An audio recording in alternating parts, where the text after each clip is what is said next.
ప్రేమ స్వరూపిని మా తండ్రి, పరిశుద్ధుడైన దేవ, నమ్మదైన మా రాజా, మీ ఘనమైన ఉన్నతమైన పరిశుద్ధమైన బట్టి మీ స్తోత్రం చెల్లించుకుంటున్నాం. మీ మందిరంలో మీ ప్రజలుగా ఈ మాసం కొరకై ఉపవాస ప్రార్థన నిమిత్తమై ప్రభా మీరు మమ్మల్ని సమకూర్చిందని బట్టి మీ స్తోత్రంలో చెల్లించుకుంటున్నాం. ప్రేమ మా తండ్రి దేవ, ప్రభా సమయం అంతని కూడా మీ దయలిన ప్రేమ కలిగిన హస్తంలో అప్పగించుకుంటున్నాం. మీరే ఆది అంతం వహించవలసిందిగా ప్రార్థన చేస్తుంటున్నాం.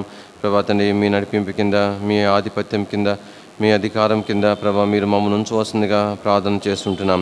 విశ్వాసంతో మమ్మల్ని మేము మీ శిరస్వత్వం ముందుకు తెచ్చుకుంటున్నాం. ప్రభా మీరే జ్ఞాపం చేసుకొని సహాయం చేయవలసిందిగా ప్రార్థన చేస్తుంటున్నాము. ప్రభా నిచ్చిన మా తండ్రి, మీ సన్నిధికి రాగల వారందరిని బట్టి కూడా స్తోత్రం చెల్లించుకుంటున్నాము. ఇంకను మీ ఏర్పాట్లో ఉన్న మీ ప్రజల వారందరినీ కూడా మీరు జ్ఞాపం చేసుకొని మీ ఇంటికి తోడుకొని రావాల్సిందిగా ప్రార్థన చేస్తుంటున్నాం. ఎవరు కూడా నిర్లక్ష్యంగా అలక్ష్యంగా దేవా ప్రభా మీ సన్నిధిని పోగొట్టుకోకుండా సహాయపడుతూ రావాల్సిందిగా ప్రార్థన చేస్తుంటున్నాం. ప్రార్థించిన మా తండ్రి సమయం మాత్రాన్ని కూడా దయలిన ఆశలు అప్పగించుకుంటూ సమృద్ధిని మీ కృపను కోరుకుంటున్నాము. నిలబడే మీ దాసుడుని ప్రభా, ఐక్యమైన దాసుడిని కనికరించము ప్రభా. మీరు అభిషేకించి పరిశుద్ధపరిచి బలపరిచి వాడుకుని వస్తుందిగా ప్రార్థన చేస్తుంటున్నాం. ప్రభా నిచ్చిన మా తండ్రి, మీ వాక్యము ద్వారా ప్రభా, పాటల ద్వారా, వర్తమానం ద్వారా మీ స్వరమును మీరు మాకు వినిపించే వస్తుందిగా ప్రార్థన చేస్తుంటున్నాం. ఇప్పుడు ఎక్కడైతే ప్రభా మీ ప్రజలు ఈ విధంగా ప్రార్థన కొరకై తండ్రి ప్రభా సంఘాల్లో చేరని ఉంటున్నారు, వారితో కూడా మనం ఐక్య పంచుకుంటున్నాం. ఆయా స్థానాలలో వారికి కూడా దయతో సహాయపడవలసిందిగా ప్రార్థన చేస్తుంటున్నాం. ప్రభా నిచ్చిన మా తండ్రి దేవాంతి దినాల్లో మా ప్రభు రాకడ బహు సమీపించిన దినాల్లో మేము ఉంటుండగా ప్రభా దాన్ని మీరే కనికరించము, కృపను అనుగ్రహించవలసిందిగా ప్రార్థన చేస్తూ దయలిన ప్రేమ కలిగిన హస్తంలో అప్పగించుకుంటూ కృపను కోరుకుంటూ యేసుక్రీస్తు ప్రభు వారి యొక్క శ్రేష్టమైన ఘనమైన ఉన్నతమైన పరిశుద్ధమైన నామములో స్తుతించి ప్రార్థించి మహింపరచడి వేడుకుంటున్నాం తండ్రి. ఆమేన్.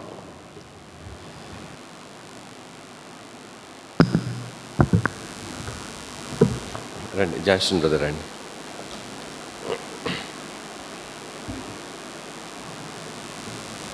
పాట సంఖ్య 558 పాట క్రొత్త పుస్తకాల్లో. బ్రదర్ రండి జాన్సన్ బ్రదర్. పాత పుస్తకాల్లో 547, 558 క్రొత్త పుస్తకాలు. పాత పుస్తకాలు అయితే 547.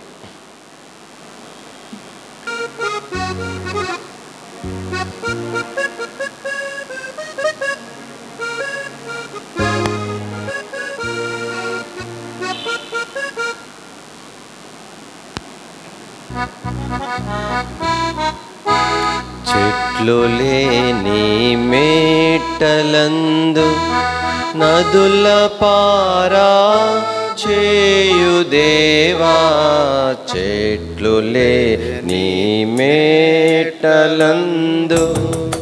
అడవి బీడుల ఎడారులాను ఎండిపోయిన నేలను, అడవి బీడుల ఎడారులాను ఎండిపోయిన నేలను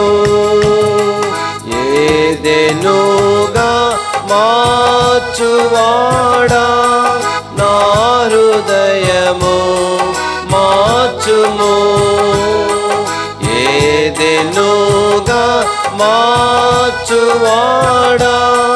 నా హృదయము మార్చుము, నా హృదయము మార్చుము, నా హృదయము మార్చుము.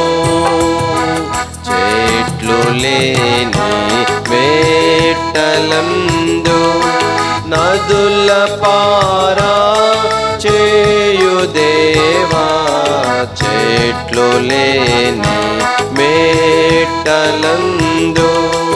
ఎండియున్న లోయలందు దండిగా జీవానదిన్, ఎండియున్న లోయలందు దండిగా జీవానదిన్ మెండుగా ప్రవహింపచేయుము బండయైన క్రీస్తును, మెండుగా ప్రవహింపచేయుము బండయైన క్రీస్తును, బండయైన క్రీస్తును, బండయైన క్రీస్తును. చెట్లు లేని మేటలందు నదుల పారా చేయు దేవా, చెట్లు లేని మేటలందు నీటి కాలువ యోర నుండి జీవవృక్షపు తాకుగా, నీటి కాలువ యోర నుండి జీవవృక్షపు తాకుగా, సాటి మానవ కోటి మధ్యను నిల్పుకొమ్ముని శక్తితో, సాటి మానవ కోటి మధ్యను నిల్పుకొమ్ముని శక్తితో, నిల్పుకొమ్ముని శక్తితో, నిల్పుకొమ్ముని శక్తితో. చెట్లు లేని మేటలందు నదుల పారా చేయు దేవా, చెట్లు లేని మేటలందు శక్తిహీనుడ శాంతి లేక అలసి సొలసి యుంటిని, శక్తిహీనుడ శాంతి లేక అలసి సొలసి యుంటిని, ముక్తిదాత విషోను గిహోను నదుల పారా చేయుము, ముక్తిదాత విషోను గిహోను నదుల పారా చేయుము, నదుల పారా చేయుము, నదుల పారా చేయుము. చెట్లు లేని మేటలందు నదుల పారా చేయు దేవా, చెట్లు లేని మేట సంకుచితమై సమృద్ధి లేక సారహీనుడ నైతినే, సంకుచితమై సమృద్ధి లేక సారహీనుడ నైతినే, ఇంకహితే కేలు పరాతు నదుల పారా చేయుము, ఇంకహితే కేలు పరాతు నదుల పారా చేయుము, నదుల పారా చేయుము, నదుల పారా చేయుము.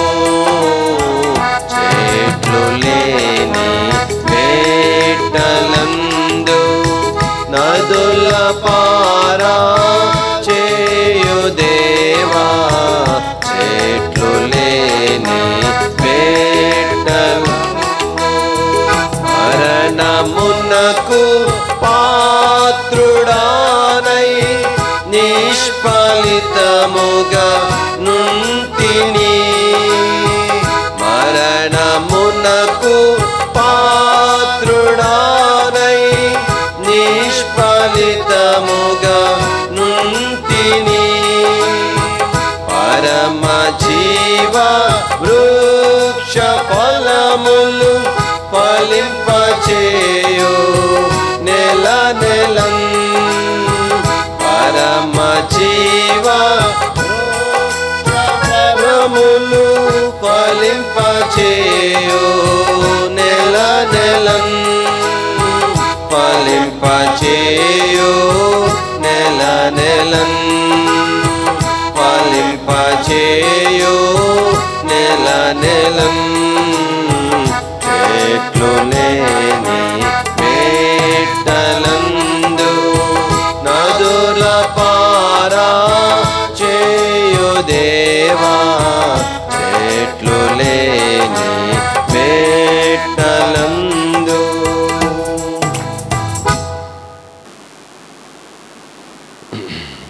429వ పాట. క్రొత్త పుస్తకాల్లో 429, పాత పుస్తకాల్లో సియోన్ గీతాల్లో 426.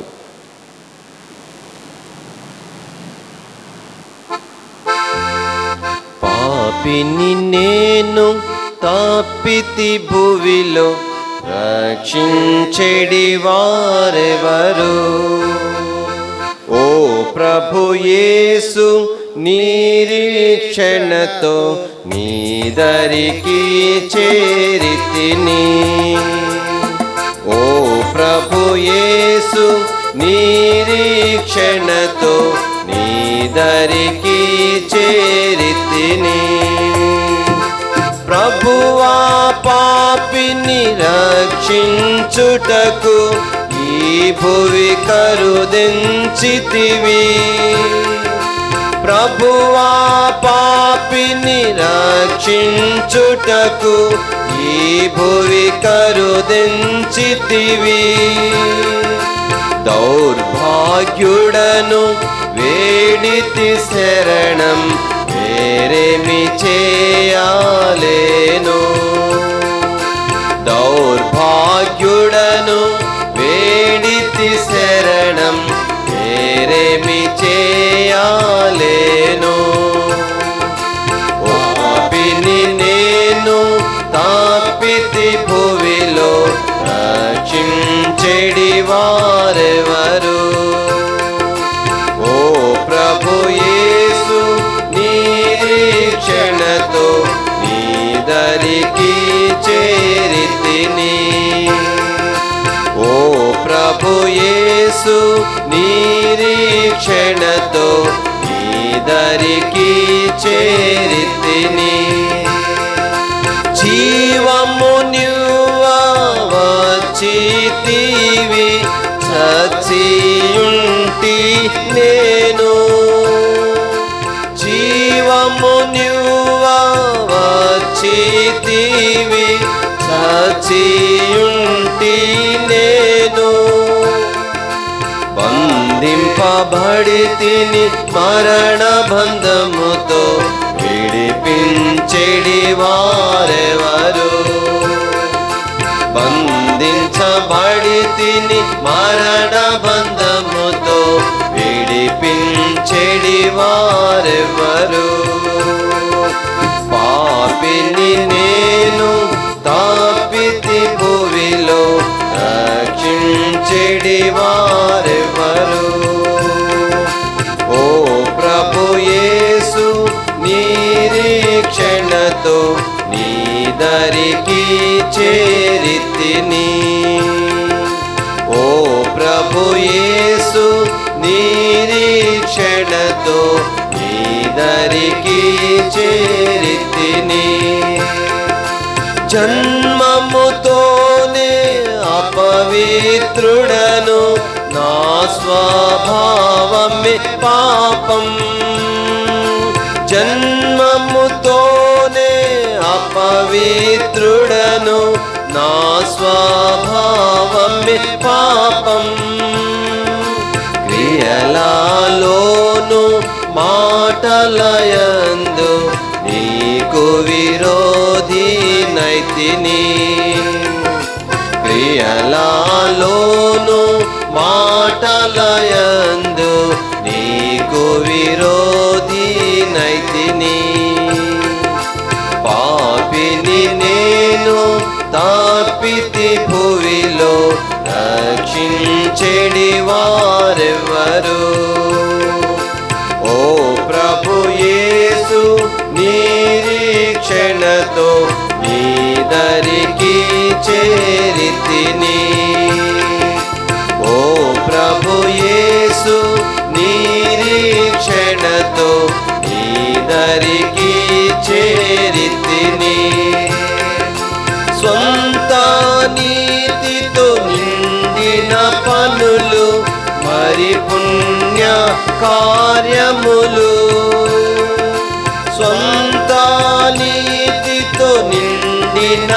పనులు మరి పుణ్య కార్యములు ఆచారములతో చిక్కుకొన్నాను తప్పించెడి వారెవరు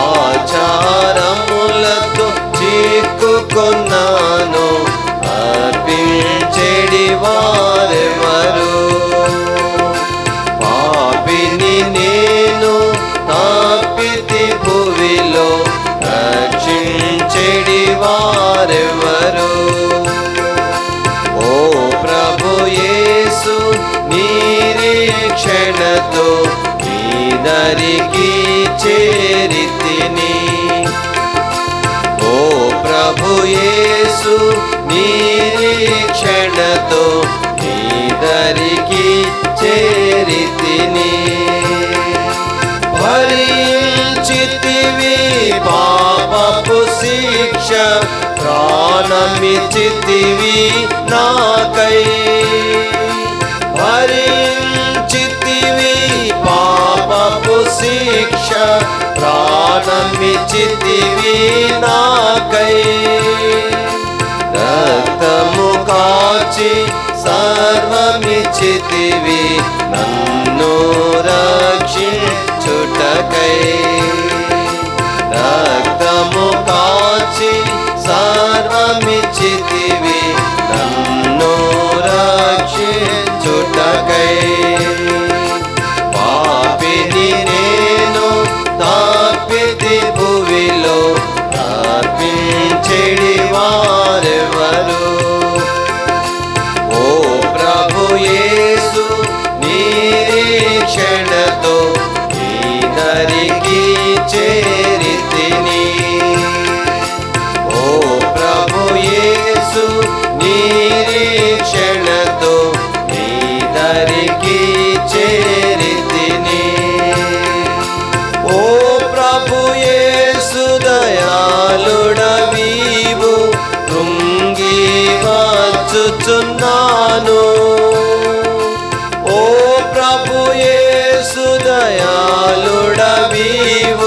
కృంగి వచ్చుచున్నాను నా పాపములు క్షమించు ప్రభువా గొప్ప రక్షణ కర్తవీవే నా పాపములు క్షమించు ప్రభువా గొప్ప రక్షణ కర్తవీవే పాపిని నేను తప్పితి భువిలో రక్షించెడి వారెవరు ఓ ప్రభు యేసు నిరీక్షణతో నీ దరికి చేరితిని ఓ ప్రభు యేసు నిరీక్షణతో నీ దరికి చేరితిని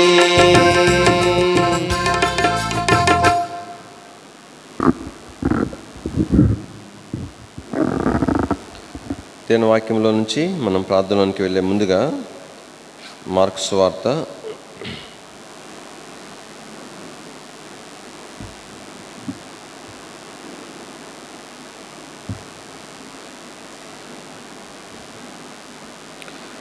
3వ అధ్యాయం.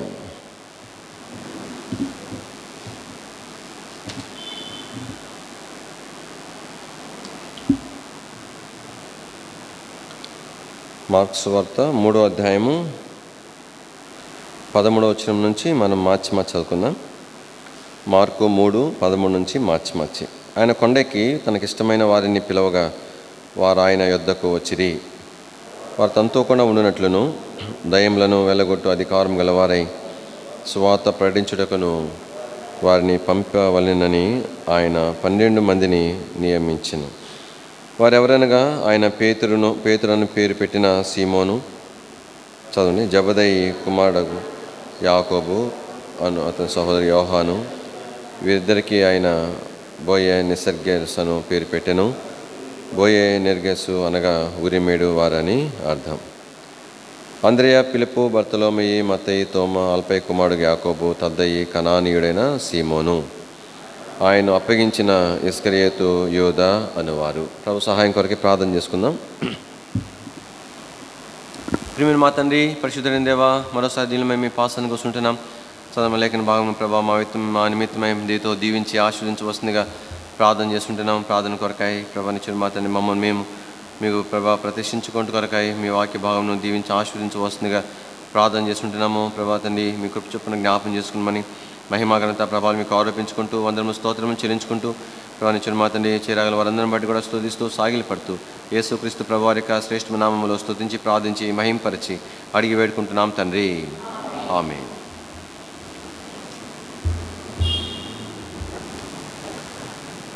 ఈ దినాల్లో దేని వాక్యంలో యేసుప్రభు శిష్యుల విషయమై మనం ధ్యానించడం కొరకై ప్రయత్నం చేస్తున్నాం. యేసుప్రభు శిష్యుల విషయమై ఇక్కడ ఏం రాయబడిందంటే, ఆయన కొండెక్కి తనకిష్టమైన వారిని పిలవగా అని రాయబడతా ఉంది. ఆ వారెవరు అనేటువంటిది కింద భాగంలో మనం చదివిన భాగంలోనే ఉంది, యేసుప్రభు యొక్క శిష్యులు. కాబట్టి యేసుప్రభు యొక్క శిష్యులు ఎవరయ్యా అనంటే ఆయన శిష్యులు మాత్రమే కాదు, ఆయనకు ఇష్టమైన వారు అని. అందుకని ఈ సంవత్సరము స్థానిక సంఘానికి ప్రభు ఇచ్చిన వాగ్దానం కూడా అదే కదా, నీవు బహుప్రియుడవు, చాలా ఇష్టమైన వాడవు అని. కాబట్టి శిష్యులు మరి వారు యేసుప్రభుని వెంబడించేదాన్ని బట్టి ఆయన ఇష్టపడటం కాదు, కానీ వారు అంతగా ప్రభుకి ఇష్టమైన విధానంలో వారు సిద్ధపరచబడిన వారుగా దేని వాక్యంలో వారి విషయం మనం చూడగలం.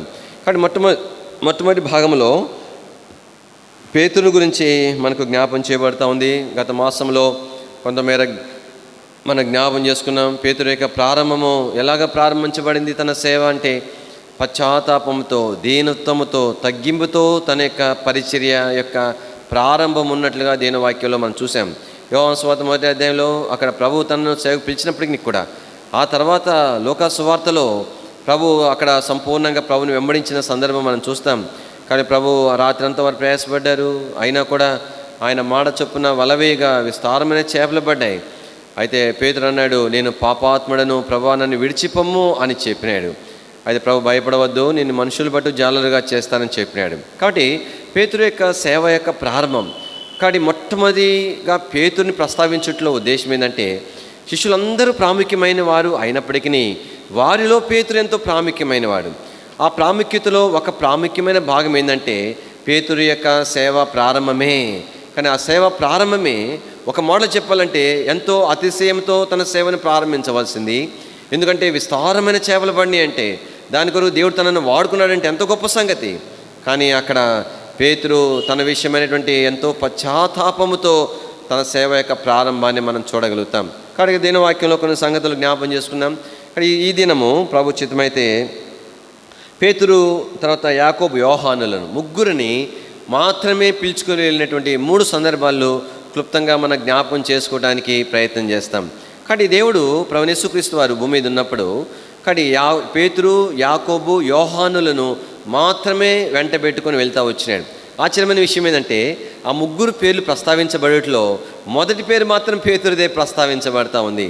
కానీ ఒక మాట మనం గుర్తు చేసుకున్నప్పుడు అంటే పేతురు అంత ముఖ్యం కదా అనుకోవచ్చు, కానీ అయితే ప్రాముఖ్యంగా దేవుని ప్రజలు మనం అందరం కూడా దేవునికి ప్రాముఖ్యమైన వారమే. అంటే దేవుడు మనల్ని ఎలాగో మరి కోరుతున్నాడంటే ఎంతో ప్రాముఖ్యమైన వారిగా మనల్ని చేయాలని కోరుతున్నాడు, ఎంతో ప్రాముఖ్యమైన వారిగా మనల్ని చూడాలని కోరుతున్నాడు. అయితే ఆ స్థానమునకు ఎదగటం అనేటువంటిది మనకెంతో ప్రాముఖ్యమైన విషయం. దీని వాక్యంలో మొట్టమొదటిగా మత్తయి సువార్త 17వ అధ్యాయంలో రూపాంతరం యొక్క కొండ యొక్క అనుభవాన్ని మనం అక్కడ చూడగలుగుతాం. చూడండి, మత్తయి సువార్త 17వ అధ్యాయం 1వ వచనంలో 6 దినములైన తర్వాత యేసు పేతురును, యాకోబును, అతని సహోదరుడైన యోహానును వెంటబెట్టుకొని ఎత్తైన ఒక కొండ మీదకి ఏకాంతముగా పోయి వారి ఎదుట రూపాంతరము పొందెను. కానీ ముగ్గురిని మాత్రమే తీసుకుని వెళ్ళినాడు, ఎత్తైన కొండ మీదకి తీసుకుని వెళ్ళినాడు. అదే కొండ కాదు కానీ అది హెర్మోను కొండ మీదకి ప్రభు తీసుకుని వెళ్ళి అక్కడ ప్రభు రూపాంతరం చెందిన తర్వాత కాబట్టి మరి శిష్యులు చూస్తూ ఉన్నారు, ఆయన వస్త్రాలు దగదగ మెరిసిపోతూ ఉన్నాయి. తర్వాత ఆయన ముఖమైతే సూర్యుడిలాగా ప్రకాశించిపోతూ ఉంది, నేరుగా చూడలేకపోతున్నారు. ఎంత ప్రత్యేకమైన సందర్భం. అక్కడ మరి ఒకవైపు మోషే, మరొక వైపు ఏలియా కూడా వచ్చారు. బహుశా వారి వస్త్రధారణ బట్టి కానీ వారు గుర్తుపట్టగలిగినారు మరి మోషే, ఏలియా వాళ్ళు అని. కానీ ఇప్పుడు ఎలాంటి ప్రత్యేకమైన సందర్భం ఇది. అక్కడ ఆ దృశ్యం చూసిన తర్వాత కానీ వారి నోట అయితే మాట రాకూడదు. అయితే పేతురు మాట్లాడటం ప్రారంభిస్తాడు. కానీ ఏం మాట్లాడుతున్నాడు? తన హృదయంలో ఉన్నటువంటి ఆలోచనలు ప్రభుతో చెప్తున్నాడు. తన హృదయంలో ఉన్నటువంటి ప్రణాళికలు ప్రభుతో చెప్తున్నాడు. అవేమీ చెడ్డవైతే మాత్రం కాదు సుమా. ప్రభుతో ఏమన్నాడంటే చూడండి, దేని వాక్యంలో 4వ వచనం. అప్పుడు పేతురు, ప్రభువా మనం ఇక్కడ ఉండుట మంచిది. దాంట్లో తప్పేముంది? కానీ పేతురు యొక్క ఆలోచన అది, మనం ఇక్కడే ఉండిపోవాలా, ఇంక కిందకి పోకూడదు. ఎంత బాగుంటుంది కదా ఇక్కడ ఉండిపోతే, ఎవరితో సంబంధం లేకుండా. కానీ ప్రభా మేము ఎంత బాగుంటుంది కదా అంటున్నాడు. ఇంకా ఏమంటున్నాడు?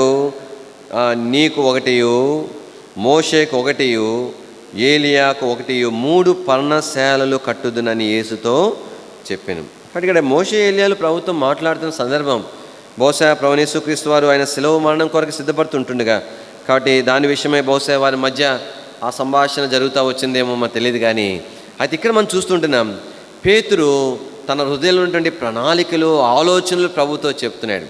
ఇంకో మాట చెప్పాలంటే ఇంకా అంతటితో ఆగిపోలేదు. ఇక్కడ ఉందామంటున్నాడు, మీ 3కి పర్ణశాల కడతామని చెప్తున్నాడు. ఇంకా ఏమంటున్నాడంటే 5వ వచనం చదవండి. అతడు ఇంకనూ మాట్లాడుచుండగా, అంటే తన హృదయంలో ఎన్నో ఆలోచనలు ఉన్నాయి, మంచివే అవన్నీ, ఏ ఒక్కడు కూడా చెడ్డది కాదు. కాబట్టి ఎన్నో ప్రణాళికలు ఉన్నాయి, ఎన్నో ఉద్దేశాలు ఉన్నాయి. ఇప్పుడు తన హృదయంలో ఎలాంటి ఆశ ఉందంటే, నా ప్రణాళికలు ఏమైతున్నాయో, ఈ మంచి ఉద్దేశాలు ఏమైతున్నాయో వీటి ప్రకారము యేసు ప్రభువారు అనుసరించాలనేది తన ఆశ. ఇవన్నీ ప్రభు అవలంబించాలనేది తన ఆశ. మంచిదే, కాదని చెప్పలేదు. కానీ తన హృదయంలో ఎలాంటి ప్రణాళిక ఉన్నప్పుడు ఇవి దేవునికి కూడా అనుకూలమేనా కాదా అనే యోచన తనకు రావాలి కదా. వీటిని యేసు ప్రభు అంగీకరిస్తాడా లేదా అనేది కూడా తను తెలుసుకోవాలి కదా. ఇంకో మాట చెప్పాలంటే, నేను ఆయన శిష్యునిగా, యేసు ప్రభుని మహిమపరిచేవానిగా, ఆయన ఘనతను కోరేవానిగా నాకే ఇలాంటి ప్రణాళికలు, ఉద్దేశాలు ఉన్నప్పుడు ప్రభువుకి కూడా కొన్ని ఉద్దేశాలు ఉంటాయి కదా. ప్రభు ఉద్దేశాలు ఆయన బయలుపరిస్తే బాగుండనే ఆలోచన పేతురుకి రావాల్సి ఉంది కదా. ఇక్కడ పేతురు అవేమి ఆలోచించేయట్లేదు. తన ఉద్దేశాలు, తన ప్రణాళికలు అన్నీ బయట పెట్టాలా, యేసు ప్రభు వినాలా, అబ్బా శభాష్ అని చెప్పాలా, అవన్నీ అవలంబించాలా అనేది తన ఆలోచన. ఇది ప్రాముఖ్యమైన విషయం ఏంటంటే, అదేది పాపంగా ఎంచబడట్లేదు. కానీ అయితే మేఘము కమ్ముకున్నట్లుగా మనం చూస్తున్నాం. ఆ తర్వాత 5వ వచనం చదవండి. అతడు ఇంకా మాట్లాడుచుండగా, ఇదిగో ప్రకాశమానమైన ఒక మేఘం వారిని కమ్ముకొనిను, ఇదిగో ఈయన నా ప్రియ కుమారుడు. కాబట్టి ఇక్కడ ఒక పాఠమును దేవుడే శిష్యులకు నేర్పిస్తున్నాడు. ప్రాముఖ్యంగా మాట్లాడేటువంటి పేతురుకు నేర్పిస్తున్నాడు. ఇదిగో అనుట్లో ఉద్దేశం ఏంటంటే, జాగ్రత్తగా గమనించండి, ఇటువైపు చూడండి, కానీ నేనేం చెప్పబోతున్నది ఎంతో ప్రాముఖ్యమైన సంగతి అన్నట్లుగా ప్రభు చెప్తూ, ఇదిగో అంటూ ఏమన్నాడంటే, ఈయన నా ప్రియ కుమారుడు, ఈయన యందు నేను ఆనందించుచున్నాను అని చెప్తున్నాడు. కాబట్టి దేనొక వాక్యంలో ప్రభు ఏమన్నాడు? ఈయన నా ప్రియ కుమారుడు. దయచేసి ఇంకో ఈ భాగం ఎట్లానే పెట్టుకోనండి. మత్తయి సువార్తలోనే 3వ అధ్యాయము. ప్రభువు యేసుక్రీస్తు వారు బాప్తిసం పొందిన సందర్భంలో ఆకాశము తెరవబడింది. దేవుని ఆత్మ పావురం వలె యేసు ప్రభు మీద దిగి వచ్చినప్పుడు ఆకాశంలో నుండి ఒక స్వరం వినబడింది. ఏం వినబడింది? చదవండి 17వ వచనం. మరియు ఇదిగో ఈయనే నా ప్రియకుమారుడు.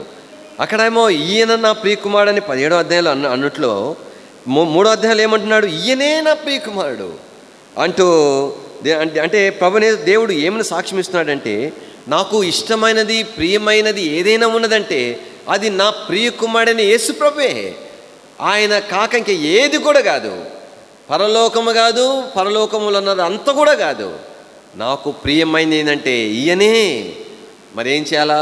అది ఇప్పుడు రండి, మత్తయి సువార్త 17వ అధ్యాయంలో కింద భాగంలో రాయబడింది, ఈయన నేను ఆనందించుచున్నాను, ఈయన మాట వినుడి. అదనమాట. ఇక్కడ ఈ భాగంలో ప్రభు నేర్పించే పాఠం ఏంటంటే, పేతురుతో ప్రాముఖ్యంగా మిగతా ఇద్దరితో కూడా. కాబట్టి ఈయన మాట వినాలా, ఈయనే నా ప్రియ కుమారుడు. మరి ఆయనకి చెప్పకూడదా? చెప్పొచ్చు, కాదని చెప్పలే. అయినప్పటికీ కూడా నేను ఆయనకి ఏమైనా చెప్పవలసి వచ్చినప్పుడు ఆ వెంటనే దాని విషయమైన దేవుని అనుమతి కొరకు నేను ఆయన వైపు చూడాలా. నేను చెప్పేది ఆయన దృష్టికి అనుకూలమైందా కాదా అంటు కొరకు కూడా నేను ఆయన వైపు చూడవలసి ఉన్నది. కాబట్టి దేని ఒక వాక్యంలో దేవుడు ఏమైనా సరే సంతోషపడేటువంటి సందర్భం ఉన్నది అని అంటే ఆయన మాట వినుటను బట్టే.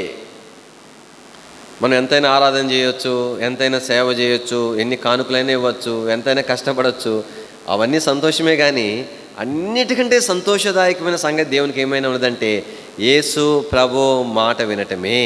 అది ఏదైనా దేవునికి బాధ కలిగించేది, కోపం తెప్పించే సందర్భం ఉందంటే అదేమిటంటే యేసు ప్రభు మాట వినకపోవటమే.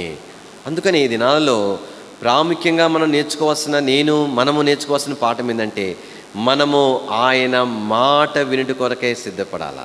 దీని వాక్యంలో గత ఆదివారం ఆరాధనలో కూడా గుర్తు చేసుకుంటా వచ్చినాం. నిర్గమాకాండం 23వ అధ్యాయము, నిర్గమాకాండం 23వ అధ్యాయము, దయచేసి 21వ వచనం.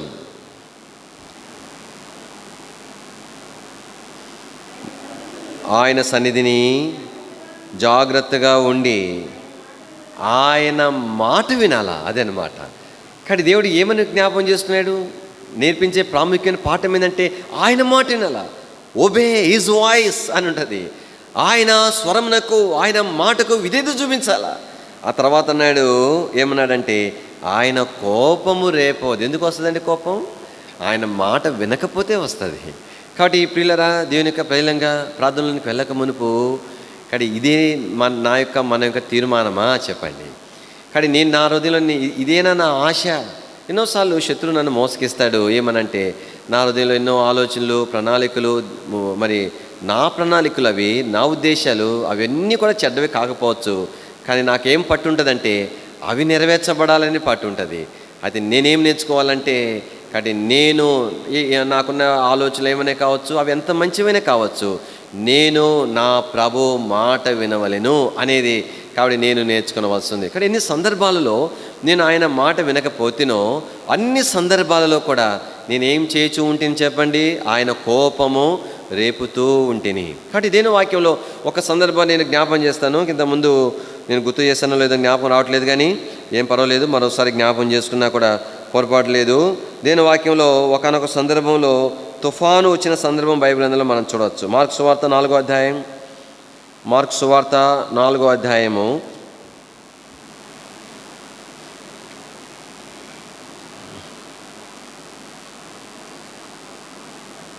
మార్కు సువార్త 4వ అధ్యాయం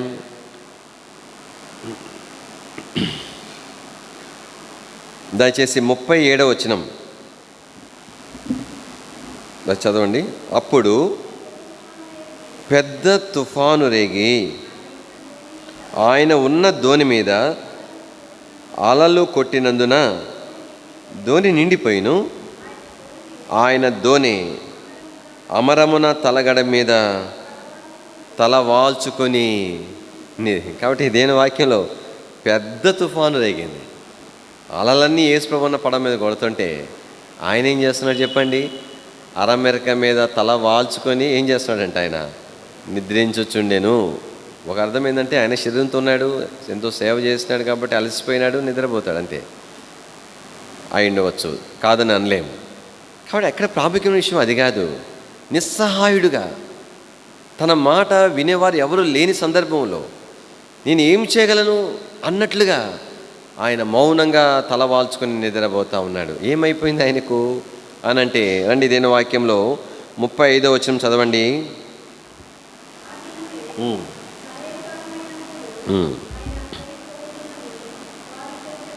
కాబట్టి ఆ దినమే సాయంకాలం అయినప్పుడు ఆయన అద్దరికి పోవుదామని వారితో చెప్పినాడు. ఎవరితో చెప్పినాడు? శిష్యులతో చెప్పాడు. ఒక మాట, అద్దరికి పోదాం అని చెప్పాడు. చెప్పగానే అంట చెప్పినాడో లేదంతే. వారు ఏం చేస్తున్నారంట చదవండి. వారు జనులను పంపివేసినారు. కాబట్టి ఇక్కడ ఇప్పుడు అందరికి వెళ్దామని చెప్పినాడు, కాదని చెప్పలే. వారు ఏమి చేయవలసిందో ఆ పనిని చెప్పినాడు. ఆ చెప్పిన సందర్భంలో ఇక్కడ ఏం చేస్తున్నారు? ఇంకా ప్రభుత్వం మాకు అవసరం లేదనుకున్నారు. మాకు ప్రణాళిక ఇచ్చేసినావు కదా, ప్రభుత్వం ఏమని అన్నట్లుగా ఉందంటే ఈ సందర్భం, ఓ ప్రణాళిక ఇచ్చేసి ఇంకా మౌనంగా కూర్చో, ఇంక నీకు సంబంధంలే, మిగతాది మేము చూసుకుంటాం అన్నట్లుగా ఉంది. జనులను వారు ఏం చేస్తారని చెప్పండి, పంపించి వేసినారంట. వాస్తవానికి కానీ అప్పటి వరకు కూడా జనులను పంపివేసేటువంటి పని ఎవరు చేసేవారంటే యేసు ప్రభు చేసేవాడు. కానీ ఆయన వారిని పంపించేవాడు. అంటే బహుశా ఆయన ఎదుగు వచ్చేవారేమో, ప్రార్థన కొరకు వచ్చేవారేమో తెలియదు, ప్రార్థన చేసేవాడు, లేదంటే మరి ప్రభు వారిని అలాగనే సాగనంపేవాడు. ఆ పని, ఆ పరిచర్య ఏదైతే ఉందో అది యేసు ప్రభు చేస్తూ వచ్చినాడు. అయితే ఇక్కడికి వచ్చేసరికి ఏమైపోయిందంటే, కానీ ప్రభా నువ్వు నెక్స్ట్ ప్రోగ్రామ్ మాకు ఇచ్చేసినావు కాబట్టి ఇప్పుడు నువ్వు చేయాల్సింది కూడా నువ్వు చేయాల్సిన అవసరం లేదు, మేము అది నువ్వే కాదు మేము కూడా చేయగలము, మాకేం చేత కాదేమి, ఇప్పుడు చూసినాం కదా, నేర్చుకున్నాం కదా, ఇంకెంతకాలం నేర్చుకుంటూ ఉండాలా. కానీ ఓ ప్రైజ్ లార్డ్ బ్రదర్, అక్క బాగున్నారా, జాగ్రత్తగా వెళ్ళండి, ఇవే కదా నువ్వు చెప్పింది, అవన్నీ మేము చెప్తాంలే, కూర్చోండి అన్నట్లుగా పంపించేసినారు. నేను వాక్యంలో ఈ జనులను పంపించే పని ప్రభువే చేసేవాడు.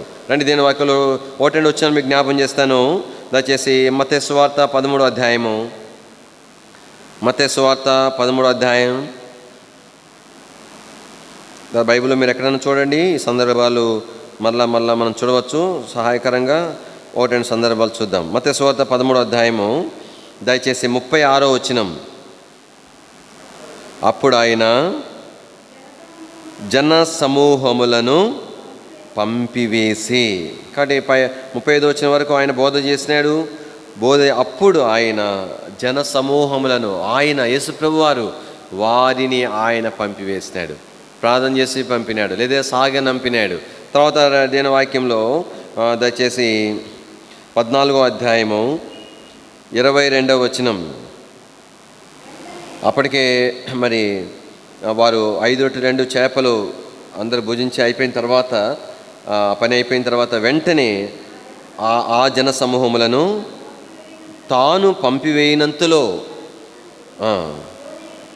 కాబట్టి ఈ పని జరుగుతూనే ఉంది. పంపివేసి ఈ సమయంలో వారిని మీరు ముందుగా వెళ్ళమని చెప్పిన తర్వాత 23వ వచనం చదవండి.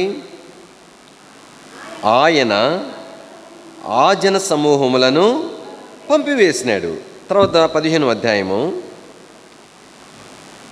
అధ్యాయం దయచేసి ఎక్కడ చదువుతున్నారు? మత్తయి సువార్త 15వ అధ్యాయం 39వ వచనం. తర్వాత ఆయన జన సమూహములను కాబట్టి ఇక్కడ జన సమూహం పంపివేసే పని ఎవరు చేస్తూ వచ్చినారు? యేసుప్రభు చేస్తూ వచ్చినారు. కానీ శిష్యులు ఏం చేస్తున్నారని అంటే, ఎప్పుడైతే మనం అద్దరికి వెళ్దాం ఒక ప్రణాళిక ఇచ్చినాడో ఇప్పుడు ఆయనను కూర్చోబెట్టేస్తున్నారు.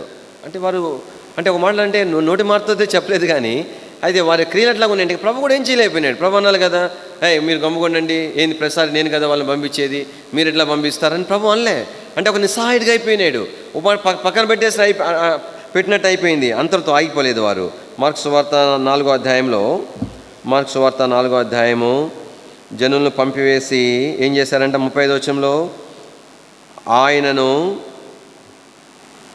ఆ దినమే సాయంకాలమైనప్పుడు ఆయన అద్దరికి పోదుమని వార్త చెప్పగా వారు జనులను పంపివేసి, చదవండి, ఆయనను ఉన్న పాటున చిన్న ధోనిలో తీసుకొని పోయారు. ఉన్న పాటున అంటే అర్థం ఏంటంటే, అంటే తొందర పెట్టేసినారనమాట. ఇంకా ఏమని చెప్తున్నారు? ప్రభు దగ్గరికి వచ్చి, ప్రభా వెళ్ళను పా అని చెప్తున్నారు. అదేంటి అని అంటే, నువ్వే చెప్పినావు కదా, వెళ్దామని చెప్పినావు కదా, ప్రణాళిక ఇచ్చేసినావు కదా, కానీ టైం అయిపోయింది. అరే ఆయన ఎవరు? ఆయన బోధకుడు, క్రీస్తు, అభిషక్తుడు. కాబట్టి ఆయన ద్వారా నడిపించబడవలసిన వారు ఇక్కడ ఏం చేస్తున్నారని అంటే, అందుకని ఇదంతా కూడా సృష్టి చూస్తూ ఉంది. ఆయన మాట వీరు వినవలసిన సందర్భంలో ఆయన మాట వినకపోగా కాబట్టి వీరే పూనుకొని ఏం చేస్తున్నారు చెప్పండి, ఆయనను పక్కన పెట్టి అన్నీ చేస్తుంటే సృష్టికి ఎంత కోపం వచ్చిందనమాట, ఎంత బాధ వచ్చిందనమాట. అందుకనే ఒక వచ్చిన బాగా నేను జ్ఞాపం చేస్తాను. మనం దేవుని మాట విన్నామనుకోండి, అది ఇతర విశ్వాసులు కూడా మన ఆత్మీయతను బట్టి వారు సంతోషపడతారు. మనం ఆత్మీయంగా లేకపోయినా కూడా దేవుని పిల్లలు కూడా బాధ ఉంటుంది. ఎప్పుడు కూడా గుర్తుపెట్టుకోనండి. మనం ఆత్మీయంగా ఉన్నామనుకోండి, మనం చూసి దేవుని పిల్లలు కూడా అబ్బా అన్న ఎంత ఆత్మీయంగా ఉన్నాడు, అక్క చూడు ఎంత ఆత్మీయంగా ఉంటుంది అని సంతోషపడతారు. ఒకవేళ ప్రభులో సరిగా లేమనుకోండి, అయ్యో ఈ అక్క ఎంత బాగుండేది, ఈ మధ్య దేవుడికి సరిగా రావట్లేదన్న బాధపడి చెప్తుంటారనమాట. కానీ దేవుని పిల్లలే ప్రభుకు బాధ ఉంటుంది, దేవుని పిల్లలే బాధ ఉంటుంది. దాంతోపాటు కానీ ఏమంటారు, మన ఇంట్లో ఉండే చెట్లు, దానిలో వచ్చే చెట్లు కూడా బాధపడుతుంటాయి. మనం దేవుని మాట విన్నామనుకోండి, అవి ఆనందంగా ఉంటాయి అనమాట. మన దేవుని మందిరానికి వస్తుంటే అబ్బా ప్రభు తనతో ఉన్నాడు, దేవునితో ఎంత సమాధానంగా ఉన్నాడు అని సంతోషపడిపోతాయి. మనం దేవునితో సమాధానంగా లేమనుకోండి, మరి దేవుని దుఃఖపెడతా ఉన్నామనుకోండి, అవి కూడా బాధపడతా ఉంటాయి. ఒక సందర్భాన్ని జ్ఞాపం చేస్తాను. యెషయా గ్రంథం దయచేసి 55వ అధ్యాయము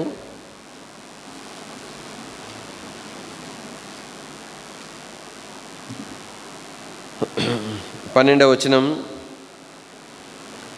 మీరు సమాధానం పొంది తోడుకొని 12వ వచనం. మీరు సంతోషంగా బయలు వెలుదురు, సమాధానం పొంది తోడుకొని పోబడుదురు.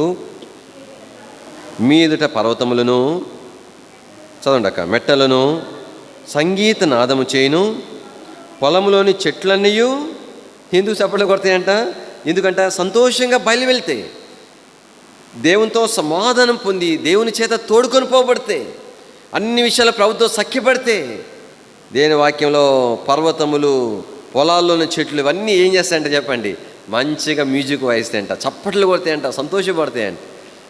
ప్రభు మాట వినకపోతే బాధపడతాయి. తలంపైందంటే కాడికి ఆ కారణాన్ని బట్టి రేగినటువంటి తుఫాన్ అది. అందుకని ప్రభు కేవలం అలసటను బట్టి పండుకోవడం కాదు.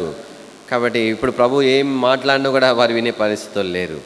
అందుకు తర్వాత శిష్యులు ప్రభు తొందరపెట్టి ప్రభుని లేపినప్పుడు తుఫాను గద్దించిన విధానం కూడా చక్కగా మనకు ఒక మంచి అర్థం ఇచ్చేది ఉంది. 39వ వచనం చదువు, 4వ అధ్యాయం మార్కు సువార్త. అందుకు ఆయన లేచి గాలిని గద్దించి నిశ్శబ్దమై ఓరకుండమని సముద్రంతో చెప్పగా. అక్కడ ఓరకుండు, మౌనంగా ఉండు. వాళ్ళ శిష్యుల్లే, సరేలే వారు నా మాట వినకపోయారులే, తెలుసుకుంటారులే, ఇక ముందు వింటారులే, కాబట్టి నీకెందుకు బాధ, నాకు లేని బాధ, నా బిడ్డలు నేను వారిని సరి చేసుకుంటాను అన్నట్టుగా గమ్ముగుండలే, మౌనంగుండు అన్నట్లుగా దాన్ని సమ్మతిపరచండి. దీని ఒక వాక్యంలో పేతురు జీవితంలో దేవుడు నేర్పినటువంటి మొట్టమొదటి పాఠం ఏంటంటే ఆయన మాట వినుట అనేటువంటిది. కానీ దినాల్లో ప్రార్థనలకు వెళ్ళకముందు మనల్ని మనం పరీక్షించుకోవాల్సిన వారికి ఉంటున్నాం. కానీ మన జీవిత కాలంలో ప్రతి దినము ఎన్ని పర్యాయాలు ప్రభు మాట అవుతున్నాము, ఎన్ని పర్యాయాలు దేవుని మాటకి అవిధేయత చూపగలరు, ఎన్ని విషయాలలో దేవునికి మనం లోబడుతున్నాం, ఎన్ని విషయాల్లో దేవుని మనకు లోబడట్లేదు. కానీ పరీక్షించుకొని ప్రభు దగ్గర క్షమాపణ అడిగి ప్రభుతో మనము సమాధాన పడవలసిన వారుగా ఉంటున్నాం. కానీ దీని వాక్యం ఇంకో సందర్భాన్ని జ్ఞాపం చేస్తాను. దయచేసి మార్కు సువార్త 5వ అధ్యాయము, మార్కు సువార్త 5వ అధ్యాయం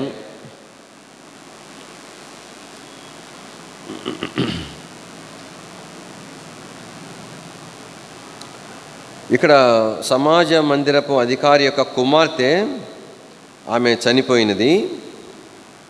వాస్తవానికి ఆమె మరి అస్వస్థతగా ఉన్నప్పుడు, చావా సిద్ధంగా ఉన్నప్పుడు అధికారి వచ్చినాడు, బతిమలాడినాడు. అయితే తన ఇంటి సమాచారం వచ్చింది, లేదు ఆమె చనిపోయింది కాబట్టి ఆ బోధకం తొందర పెట్టవద్దు అనే ఒక సమాచారం వచ్చింది. అయితే ప్రభు అన్నాడు, దేవుని విశ్వాసం ఉంచు అని 36వ వచనం చూడండి. యేసు వారు చెప్పిన మాట లక్ష్య పెట్టగా భయపడకము, నమ్మిక మాత్రం ఉంచుమని సమాజ మందిరపు అధికారితో చెప్పినాడు. ఆ సందర్భంలో కాబట్టి ఆ చిన్న పాపను మరి చనిపోయిన బిడ్డను లేపటి కొరకై దేవుడు ఎవరిని తీసుకుని వెళ్ళినాడు? 37వ వచనం చదవండి. పేతురు, యాకోబు సహోదరుడగు యోహాను అను వారిని తప్ప మరి ఎవరినైనాను తన వెంబడి రానివ్వలే. అంటే అర్థం ఏంటంటే, కానీ మిగతా శిష్యులు కూడా కొంత రావాలని అట్లా పూనుకున్నారు, కానీ లేదు మీరు ఉండండి అని అన్నారు. మరి వాళ్ళు ఎక్కడ బాధపడినట్టు మరి రాయబడలేదు. దేవుని యొక్క మరి ఆయన ఉద్దేశం వాళ్ళకి అర్థం కానంత మాత్రాన కానీ ఆయనకి ఏదో ఉద్దేశం ఉందని మౌనంగా ఉన్నట్లు ఉన్నారు. మొత్తానికి ఎవరిని రానిలే, ఆ ముగ్గురిని వెంట పెట్టుకొని దేని వాక్యంలో ప్రభు అక్కడికి వెళ్ళినట్లుగా మనం చూస్తున్నాం. కానీ మరి వెళ్ళినప్పుడు ఏమైంది? దయచేసి చూడండి. 38 వచనం. సమాజ మందిరపు అధికారి ఇంటికి వచ్చి వారు గొల్లుగా నుండి చాలా ఏడ్చుచు ప్రలాపించుచున్నట్టు చూచి లోపలికి పోయి, మీరెలా గొల్లు చేసి ఏడ్చున్నారు? ఈ చిన్నది నిద్రించుచున్నదే కానీ చనిపోలేదని వారితో చెప్పెను. అందుకు వారు ఆయనను అపహసించిరి. కాబట్టి వారు ఆయనను అపహసించినారు, ఎగతాళి చేసినారు. మాకు తెలీదా చనిపోయిన వాళ్ళు ఎట్లుంటారో మాకు తెలీదా? కాబట్టి నిద్రించుతుందంటే ఆయన వాళ్ళు ఏమనుకున్నారంటే, నిద్ర అంటే యేసుప్రభు మరణం విషయమే చెప్పినాడు, కానీ అంటే మరణించిన వాళ్ళు లేపడం అనేటువంటిది నిద్ర లేపిన వాడిని లేపినంత సామాన్యమైన విషయమైన సంగతి చెప్పినాడు, కానీ వారికి అది అర్థం కాలేదు. వారేమనుకుంటున్నారు, నిద్రమైన సంగతి అర్థం కాలేదు కావాలా, మాకు అంత మాత్రం తెలియదా అని చెప్పి ఆయనను అపహాస్యం చేస్తున్నారు. చూడండి, నేను ఈ భాగం ఇట్లానే పెట్టుకోనండి. ఇదే సందర్భము మనకు లూకా సువార్త 24వ అధ్యాయంలో రాయబడి ఉంటుంది. లూకా సువార్త 24వ అధ్యాయం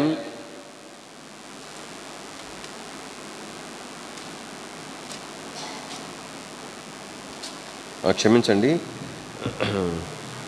లూకా సువార్త 8వ అధ్యాయం అండి. లూకా సువార్త 8వ అధ్యాయం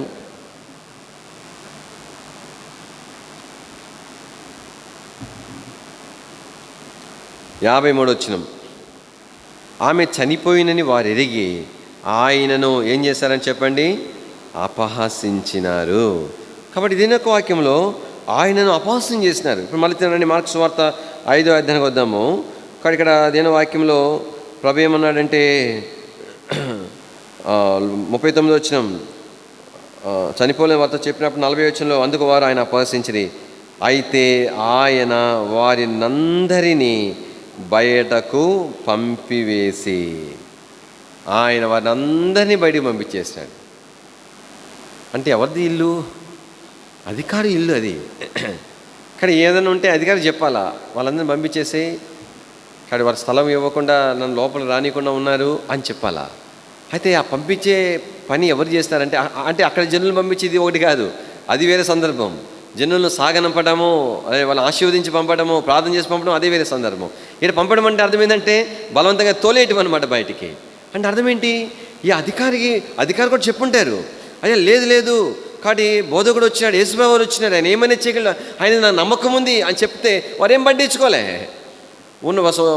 అంటే ఉన్నూరుడు కదా, ఎట్లా నచ్చ చెప్తున్నారు అని మాట వినట్లే. చివరికి బహుశా నేను అనుకుంటాను అధికారి ప్రభువుకి అధికారం ఇచ్చేసినట్టున్నాడు, లేదంటే ఆయనే పూనుకున్నప్పుడు దానికి అధికారి సమ్మతించినట్లున్నాడు. ప్రభువే వారందరినీ బయటికి పంపించినట్లుగా చూస్తున్నాం. కానీ పేతురు వీరినే తీసుకుని వెళ్ళొద్దు. ఈ సందర్భంలో ప్రభు నేర్పించేటువంటి రెండవ పాఠం ఏంటంటే, కాబట్టి దేవునికి సంపూర్ణమైన అధికారం అప్పగించటం. ఇంకో మాట చెప్పాలంటే ఆయన అధికారం కింద ఉండటము అనేటువంటిది ఎంతో ప్రాముఖ్యమైనటువంటి సంగతి. కాబట్టి దేవుని యొక్క ప్రజలముగా మొట్టమొదటి పాఠం ఏమి నేర్పించబడుతున్నామనంటే, ఆయన మాటను మనం వినాలని మాట ప్రభు నేర్పించినాడు. రెండవది ఇక్కడ నేర్పించబడే పాఠం ఏంటంటే, ఆయనకు సంపూర్ణమైన అధికారము ఇవ్వవలసిన వారికి ఉంటున్నాం, ఆయన అధికారం కింద మనం ఉండవలసిన వారికి ఉంటున్నాం.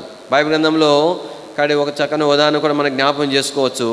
శిష్యులు ఎమ్మాయి అనేటువంటి గ్రామానికి ప్రభు తిరిగి లేచిన తర్వాత, ఆయన తిరిగి లేచినాడనే సంగతి తెలిసిన తర్వాత, కానీ ఇద్దరు శిష్యులు ఎమ్మాయి గ్రామానికి వెళ్తూ వారు విస్మయం పొందున్నారు. ఆయన తిరిగి లేచిన సంగతి వారు నమ్మలేకపోతున్నారు. అప్పుడు యేసు ప్రభువారు ఆయన తానే వారితో కూడా నడుస్తూ వచ్చినాడు. అయితే అప్పుడు తను వారికి కనపరుచుకోలే. మరి ఎమ్మాయి గ్రామం వచ్చేసింది. ప్రభు ఏమో ఇంకా కొంత ముందుకు వెళ్ళవలసిన వాడిగా కనబడతా ఉన్నాడు అనమాట. ఇంకా కొంచెం దూరం వెళ్ళవలసిన వాడిగా అక్కడ ప్రభు కనబడతా ఉన్నప్పుడు ప్రభు వాళ్ళు ఏం చేసినారంటే, ఆయన లేదు మీరు చీకటి అయిపోయింది కదా, ఇక్కడ ఉండండి అని చెప్పి యేసు ప్రభుని ఒక బాటసారి అనుకొని ఆయన ఉండమని వారు కోరుతూ వచ్చినారు. అయినా వారిని ఒప్పుకోలే. పర్లేదులే నేను వెళ్ళిపోతాలే అంటా ఉంటే వారు ఏం చేశారంటే యేసు ప్రభుని బలవంతము చేశారని రాయబడింది. బలవంతంగా చేసినప్పుడు ఏం చేసినాడు, ఆయన వారితో ఉండటానికి ఆ ఇంటిలోనికి ప్రవేశించేట్లుగా దేవుని వాక్యంలో రాయబడింది. లూకా సువార్త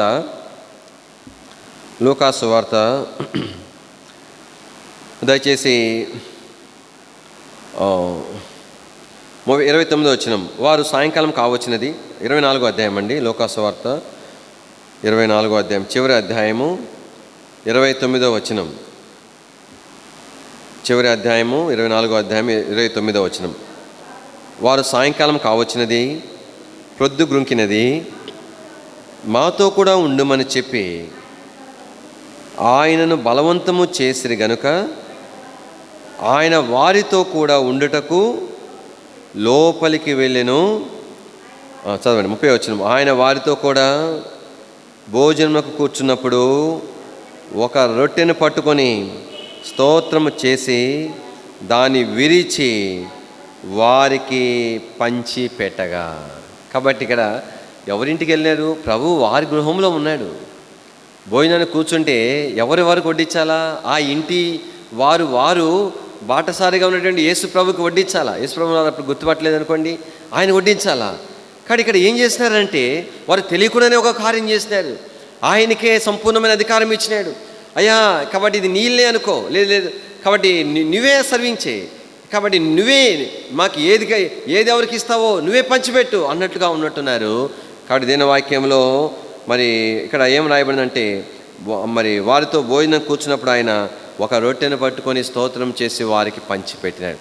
కాబట్టి దీని వాక్యంలో కాబట్టి తర్వాత క్రమంలో మనం చూస్తాం, వారి కన్నులు ఏం చేయబడి అని చెప్పండి, తెరవబడి ఆయనను కాబట్టి గుర్తుపట్టిరి అని రాయబడి. కానీ దినాలలో కానీ దేవుని యొక్క ప్రజలముగా మనము ప్రభువుని అన్ని సందర్భాల్లో ఆయన మార్గాలు గుర్తించాలంటే అన్ని సందర్భాల్లో కాబట్టి ప్రభు యొక్క మరి ఏర్పాట్లు మనకు స్పష్టంగా అర్థం కావాలంటే, మన కన్నులు తెరవబడాలంటే మనం ఏం చేయాలి చెప్పండి? అన్ని విషయాలలో సంపూర్ణముగా మనకై మనముగా ఆయన అధికారమునకు అప్పగించుకొనవలసిన వారుగా ఉంటున్నాం. కానీ దేవుని యొక్క వాక్యంలో చక్కని వచ్చిన భాగం మన బాగా పరిచయమైన వచ్చిన భాగం ఉన్నది. సామెతల గ్రంథము 4వ అధ్యాయం, క్షమించండి 3వ అధ్యాయము. సామెత గ్రంథం 3వ అధ్యాయము దయచేసి చదవండి 6వ వచనం. నీ ప్రవర్తన అంతటి యందు ఆయన అధికారం నాకు ఒప్పుకోవాలా. అంటే అర్థం ఏంటంటే మన ప్రవర్తన అంతటి యందు అంటే అర్థం ఏంటి? మనం ఏమి మాట్లాడాలన్నా, ఏమి చేయాలన్నా, ఎక్కడికి వెళ్ళాలన్నా, ఈ ఉద్యోగంలో మనం జాయిన్ అవ్వాలా వద్దా అనాలన్నా, వీరిని వివాహం చేసుకోవచ్చునా కాదా అని చెప్పాలన్నా, లేదంటే ప్రభా నేను పలాసానికి వెళుదునా వద్దు, ప్రతి విషయంలో నేను ఒక వాక్యం ఏం రాయబడుతుందంటే నీ ప్రవర్తన అంతటి యందు ఆయన అధికారి. అయితే నేనేం చేయాలా? ఆయన అధికారం చూపిస్తున్నాడు, ఆయన అధికారిగా ఉంటున్నాడు. అందుకని మనము బైబిల్ స్టడీస్ కూడా గుర్తు చేసుకున్నాం. ఏం జ్ఞాపం చేసుకున్నాము? కాబట్టి నీ దాసుడు ఆలకించుచున్నాడు, ఏమి ఇమ్మని చెప్పిన సమయంలో ఆజ్ఞనిమ్ము అని చెప్పినాడు. నేను ఆయన అధికారం కింద వారం, ఆయన దాసులం. అయితే ఇక్కడ సమస్య ఏంటంటే ఒప్పుకుంటామా లేదనేది ప్రాముఖ్యమైన సంగతి. ఆయన మన మీద అధికారిగా ఉండటానికి ఆయన ఇష్టపడుతున్నాడు. అయితే ఆయన అధికారం కింద ఉండటానికి మనము ఒప్పుకుంటున్నామా లేదనేది ప్రాముఖ్యమైనది. ఒప్పుకోకపోతే ఏం చేస్తాడు? ఏం చేయలేడు, మౌనంగా ఉండాల్సిందే ఆయన. అందుకని ప్రకటన గ్రంథంలో మనం చూడొచ్చు, లౌదీక సంఘకాలం విషయం అని చూస్తే. కాబట్టి సహజంగా సువార్తలో మనం ఆ మాట జ్ఞాపం చేసుకుంటాం, కానీ సంఘము విషయమై చెప్పబడిన మాటలు. కాబట్టి ఇక్కడ దేనిక వాక్యంలో మనం ఏం చూస్తున్నామనంటే, ఇక్కడ లౌకిక సంఘకాలం విషయంలో మనం ఏం చూస్తాం? ప్రభుకి ఎలాంటి ప్రాధాన్యత లేదు, అధికారం తర్వాత సంగతి. అసలు ప్రభుని సంఘం ఎక్కడ ఉంచేసిందని చెప్పండి? బయట ఉంచేసేసింది. ప్రభుకి అవకాశం లేకుండా చేసేసింది, తలుపులు వేసేసింది, బయటే ఉంచే బాబాయ్. మరి లోపల ఏం చేస్తున్నారు? లోపల స్పెషల్ మీటింగ్స్ పెట్టుకుంటున్నారు, లోపల ఏం చేస్తున్నారు? కాన్వకేషన్స్ పెట్టుకుంటున్నారు, అన్నీ జరుగుతూనే ఉన్నాయి, సువార్తలు అన్నీ ఉన్నాయి. అయితే ప్రభువుకి మాత్రం ఏమి లేదు చెప్పండి? చోటు లేనే లేదు, బయట ఉన్నాడు దేని వాక్యంలో. అందుకని అక్కడ ఏం రాయబడింది? ఇదిగో నేను తలుపునొద్ద నిలుచుండి ఏం చేయుచున్నాను అన్నాడు చెప్పండి? తట్టుచున్నాను. ఏమి ఎందుకు తట్టాలా? ఏమి శక్తి లేదా ఆయనకు? అధికారం లేదా? తలుపును బద్దలు చేసుకుని లోపల రాలేడా? ప్రభు తిరిగి లేచిన తర్వాత కాబట్టి తలుపులు వేయబడి ఉండగానే శిష్యులు ప్రత్యక్షం కాలేదా? అంటే ఎందుకు వేచున్నాడు? అధికారం ఉంది, కానీ బలవంతంగా ఆయన చేయడు. నేను నా అంతటా నేనుగా ఆయన అధికారంలోకి నేను ఒప్పుకొని పోతే ఆయన బలవంతంగా లోబడేట్టుగా చేయడు. నేను ఇష్టపూర్వకంగా లోబడాలని కోరుతున్నాడు. కానీ మన పితరుడైన ఆదాము విషయంలో అది చూడగలుగుతాం కదా. అవ్వ ఆ యొక్క పండు దగ్గరికి వెళ్ళినప్పుడు ఆమె చెయ్యి ఇట్లా పట్టుకునేటట్టుగా చేయలేడా? నోట్లో పెట్టుకుంటుంటే నోరు అట్ట పట్టబడేట్టు చేయలేడా? ఆయన చేయడలాగా. కారణం ఏంటంటే ఆయన బలవంతంగా లోబట్టడానికి కోరట్లేదు, కానీ నా ఇష్టపూర్వకంగా నేను ఆయన అధికారంకు ఒప్పుకోవాలి అని ప్రభు కోరుతున్నాడు. అయితే మన ప్రభు అయితే ఏం చేస్తున్నాడు చెప్పండి? ఓపికగా దర్శిస్తున్నాడు. తలుపునద్ద నిలుచుండి ఏం చేస్తాను చెప్పండి?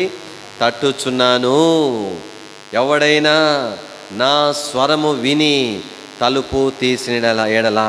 అర్థం చేసుకుంటే నా ప్రభు నాతో మాట్లాడుతున్నాడు, కానీ నా ప్రభు నాతో సంధిస్తున్నాడు, నా ప్రభుకి ప్రాధాన్యత లేకుండా చేసినాను, ఆయన అధికారానికి ఎన్నో విషయాలు నేను ఒప్పుకోవట్లేదు అని ఎరిగి ఆ ఏబడిన తలుపులు తెరిస్తే, ప్రభువా రా లోపలికి, నీకే సంపూర్ణమైన అధికారం అని అంటే అప్పుడు నా కన్నులు తెరవబడతాయి.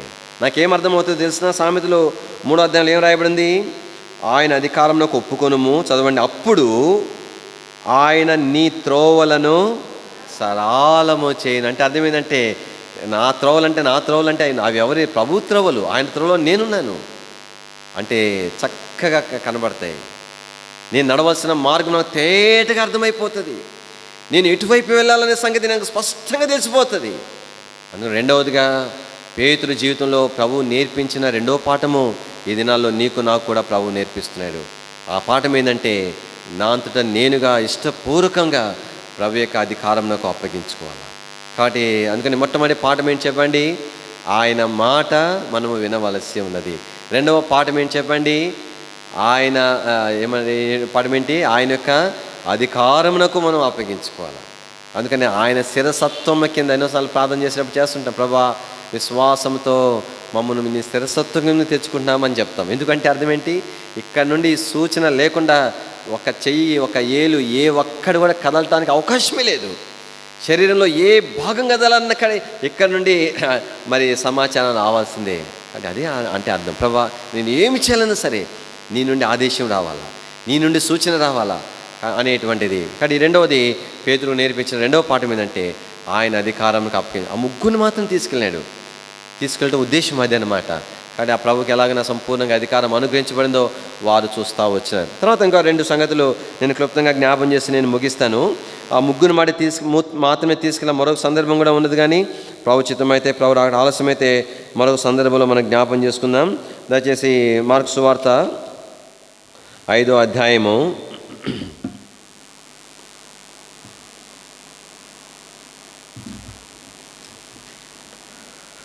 5వ అధ్యాయం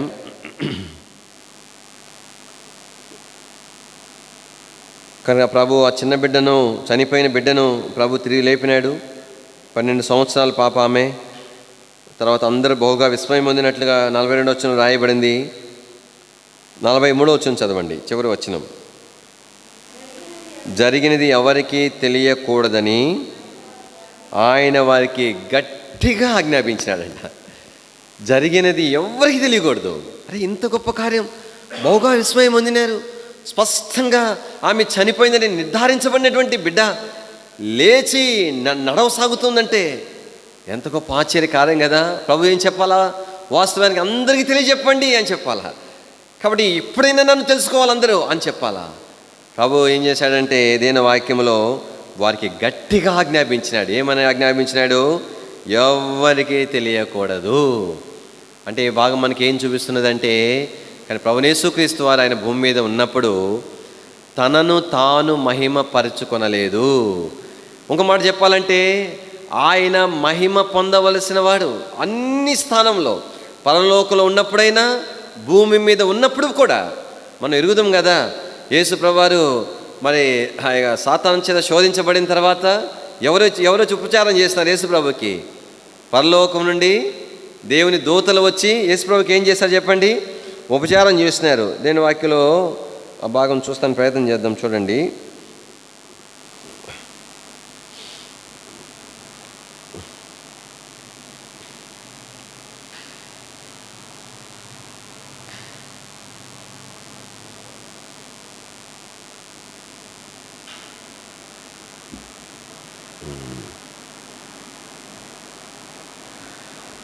బహుశా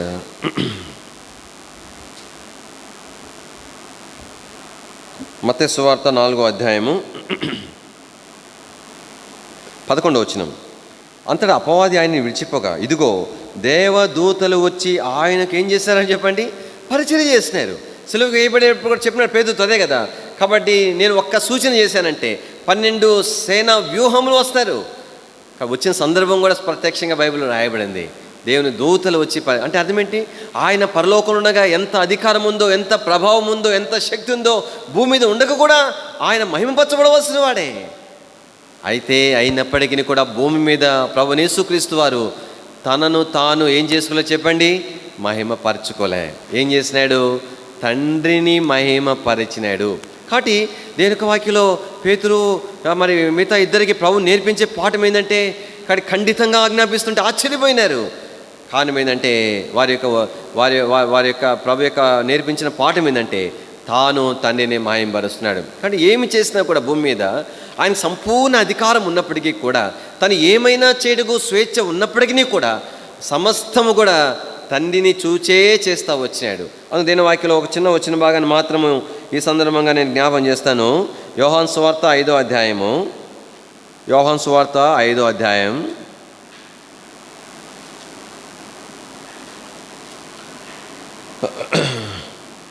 19వ వచనం.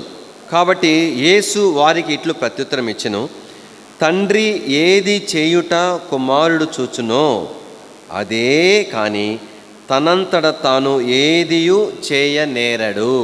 తర్వాత ఏమన్నాడు, ఆయన వేటిని చేయునో వాటినే కుమారుడును అలాగే చేయును. చూడండి ఇక్కడ ఏమన్నా ఇక్కడ తండ్రి ఏమి చేస్తున్నాడో, కింద భాగంలో ఏమన్నాడు, ఆయన వేటిని చేస్తున్నాడో, పైన ఏమన్నాడు, అదే అన్నాడు, కింద ఏమన్నాడు, వాటినే కుమారుడు చేస్తాడు. తండ్రి ఏమి చేస్తా అంటే మిగతా ఏం చేయలేడా, ఆయన స్వేచ్ఛ లేదా, ఉంది. కాబట్టి ఆయన ఆశ ఏంటంటే తండ్రి ఒక ఉద్దేశాలు నెరవేర్చాలా, తండ్రిని భూమి మీద తండ్రిని మహిమపరచాలా, తండ్రిని ఘనపరచాలా. అందుకని దేని యొక్క వాక్యంలో కాబట్టి అందుకని వాటినే కుమారుడు చేస్తాడంట, అలాగే చేస్తాడంట. అంటే అర్థం ఏంటి, కాపీ కొట్టేస్తాడనమాట. అంటే ఏమి చేతగాను వలే. కానీ అంటే నేను చూస్తే తప్ప చేయలేను అన్నంతగా, నేను ఎట్లా చేస్తాను చూస్తున్నా అట్లా కాక ఇంకో రకంగా చేయడం నాకు చేత కాదు అన్నట్లుగా, నువ్వు చేసింది మాత్రమే నేను చేయగలను, నువ్వు ఎట్లా చేస్తావో అట్ట మాత్రమే నేను చేయగలను, అది తప్ప నాకు చేత కాదన్నట్టుగా తండ్రిని అనుసరించడం అనేది చూస్తున్నాం. కానీ ఈ దినాల్లో దేవుని ప్రేలంగా మన ప్రార్థన ఏమి అవసరమైందంటే, మనము భూమి మీద ఏం చేయాలి చెప్పండి, ప్రభువుని మహిమపరచడం కాదు, ప్రభువునే మనము మహిమపరచడానికి అభ్యాసము చేసుకోవాలి. దానిలో భాగముగా దేని విషయమే జాగ్రత్త పడాలి చెప్పండి, నన్ను నేను మహిమపరచుకొనకుండా నేను జాగ్రత్త పడవలసి ఉన్నది, నన్ను నేను చూపించుకొనకుండా నేను జాగ్రత్త పడవలసి ఉన్నది. ప్రతి సందర్భంలో నేనేం చేయాలా, నా ప్రభువునే నేను చూపించాలా, ప్రతి సందర్భంలో ఆయన నేను ఘనపరచాలా. దీని వాక్యంలో ప్రకటన గ్రంథంలో చక్కని మాట వ్రాయబడి ఉంటుంది. చూడండి, ప్రకటన గ్రంథము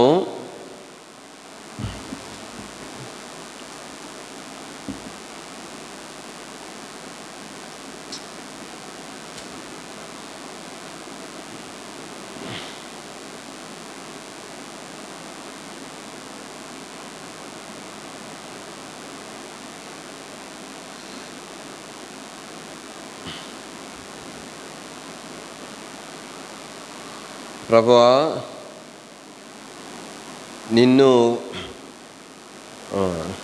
నీకు భయపడని వాడెవడు, నిన్ను మహిమపరచని వాడెవడు. వచ్చిన బాగా జ్ఞాపం చేస్తాను.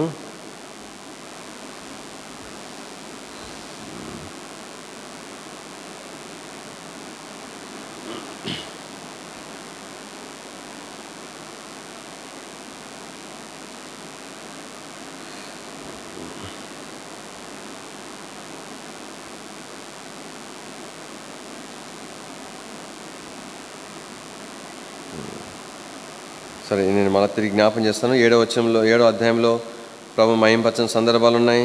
5వ అధ్యాయంలో ప్రభు మహిమపరచని సందర్భాలు ఉన్నాయి. వచ్చిన భాగానైతే నేను మరి జ్ఞాపం చేస్తాను. కానీ ఏమని రాయబడుతుందంటే, ప్రభువా నీకు భయపడని వాడెవడు, నిన్ను మహిమపరచని వాడెవడు. కాబట్టి ఎవరైనా సరే కాక ప్రభుకి భయపడాల్సిందే, ప్రభుని మహిమ పరచవలసిందే. ఈ సందర్భంగా ఒక వచ్చిన బాగా నేను జ్ఞాపం చేస్తాను. ప్రకటన గ్రంథము 4వ అధ్యాయము దయచేసి 9వ వచనం. ఆ సింహాసనముందు ఆసీనుడయుండి, ప్రకటన 4:9, యుగ యుగములు జీవించుచున్న వానికి మహిమయు ఘనతయు కృతజ్ఞతాస్తుతులు కలుగుగాకని ఆ జీవులు కీర్తించుచుండగా. తర్వాత 10-11 చివరిలో అన్నాడు, కనుక నీవే మహిమ ఘనత ప్రభావములు పొంద అర్హుడు. నీవు కాదు, నీవే. ఏదైనా మహిమ ఆరోపించబడవలసిందే నీకే ఆరోపించబడాలా. కాబట్టి ప్రభు స్తోత్రములు. ఈ దినాల్లో దేవుని యొక్క ప్రజలంగా మనకు నేర్పించబడేటువంటి మూడవ పాఠం ఏమిటంటే, ప్రాముఖ్యమైన మూడవ పాఠం ఏంటంటే, మనము ఎవరిని మహిమపరచవలసిందో చెప్పండి? ప్రభువుని మహిమపరచవలసింది. ఎక్కడైతే నేను కనపరుచుకుంటానో అక్కడ దేవుని యొక్క మహిమ ఏం చేయబడుతుంది చెప్పండి? దొంగిలించబడేదిగా ఉంటుంది. ఆయనకు చెందవలసిన మహిమను నేను దొంగిలించేవానిగా ఉంటాను. ప్రభువు యేసుక్రీస్తు వారు కాబట్టి అక్కడ ప్రభు ఖండితంగా ఇచ్చిన ఆజ్ఞ ఏంటంటే, తన్ను తాను ఆయన వెల్లడిపరచడానికి ఇష్టపడలేదు. ఇంకొక ఆజ్ఞ కూడా ప్రభు ఇస్తా వచ్చినాడు. రండి దేని వాక్యంలో దయచేసి మార్కు సువార్త, లూకా సువార్త 8వ అధ్యాయము, ఇదే సందర్భము అక్కడ రాయబడి ఉంటుంది. లూకా సువార్త 8వ అధ్యాయము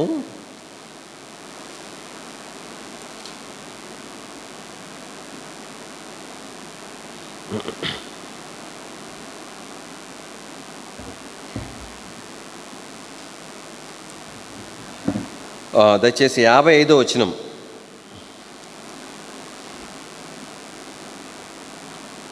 దయచేసి చదవండి తీసిన వారు. ఆమె ప్రాణము తిరిగి వచ్చెను గనుక వెంటనే ఆమె లేచెను. అప్పుడైనా ఆమెకు భోజనము పెట్టుడని ఆజ్ఞాపించెను. కాబట్టి ఇంకొక ఆజ్ఞ అక్కడ మరి గట్టిగా ఆజ్ఞాపించినాడు. ఏమని? ఎక్కడ కూడా వెల్లడి చేయొద్దని. ఇక్కడ ఇంకొక ఆజ్ఞ ఇస్తున్నాడు. ఆమెకు భోజనము పెట్టుడని ఆజ్ఞాపించినాడు. అంటే ఖచ్చితంగా పెట్టాల్సిందే. ఇప్పుడు ఎన్ని సంగతులు చూసినాం. కానీ పేతురు జీవితంలో ప్రభు నేర్పించే పాఠాల విషయం మనం ధ్యానం చేస్తుంటున్నాం. పేతురు, యాకోబు, యోహానులు మాత్రమే తీసుకునే సందర్భంలో మొట్టమొదటిగా ఏం పాఠం నేర్పించినాడు? కాబట్టి ఆయన మాట వినటము అనే దాని గురించి నేర్పించినాడు. రెండవదిగా ఏం పాఠం నేర్పించినాడు? ఆయన అధికారం కింద ఉండటము అనేది మరి ప్రభువు మరి నేర్పించినాడు.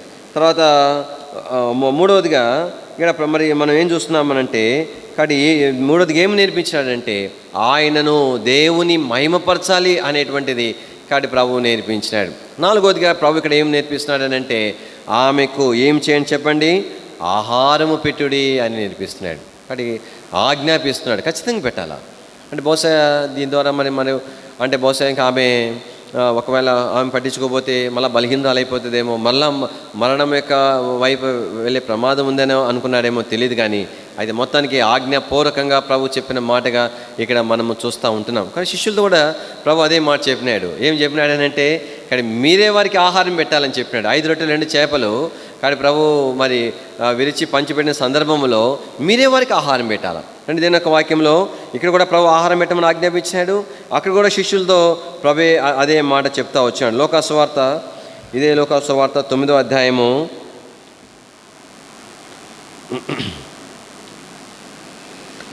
13వ వచనం. ఆయన మీరే వారికి భోజనము పెట్టుడని వారితో చెప్పగా. కాబట్టి మరి అలాగనే భోజనం పెట్టారు. దీని వాక్యం 17 వచనం చదవండి. వారందరూ తిని తృప్తి పొందారు అని రాయబడింది. కాబట్టి ఆహారం పెట్టండి, మీరే వారికి ఆహారం పెట్టాలి. వారందరూ తిన్నారు, అందరూ తృప్తి పొందినారు. ఈ దినాల్లో కాబట్టి ఖండితంగా ప్రవిచ్చే ఆజ్ఞ ఏంటంటే ఆహారము పెట్టుడి. కాబట్టి ఆయన మాపై ఆ ఆహారము తిని తృప్తిగా తిని తృప్తిపరచబడటం కొరకైనటువంటి నియమం ఏంటి? మొట్టమొదటి నియమం ఏంటంటే ఆ 5 రొట్టెలు 2 చేపలు అనేటువంటివి ఒకరికి కూడా పూర్తిగా సరిపోవు. రెండవది ఆ రొట్టెలు ఎవల రొట్టెలు, రుచి లేని రొట్టెలు, ఎవరు కూడా ఇష్టపూర్వకంగా తినరు.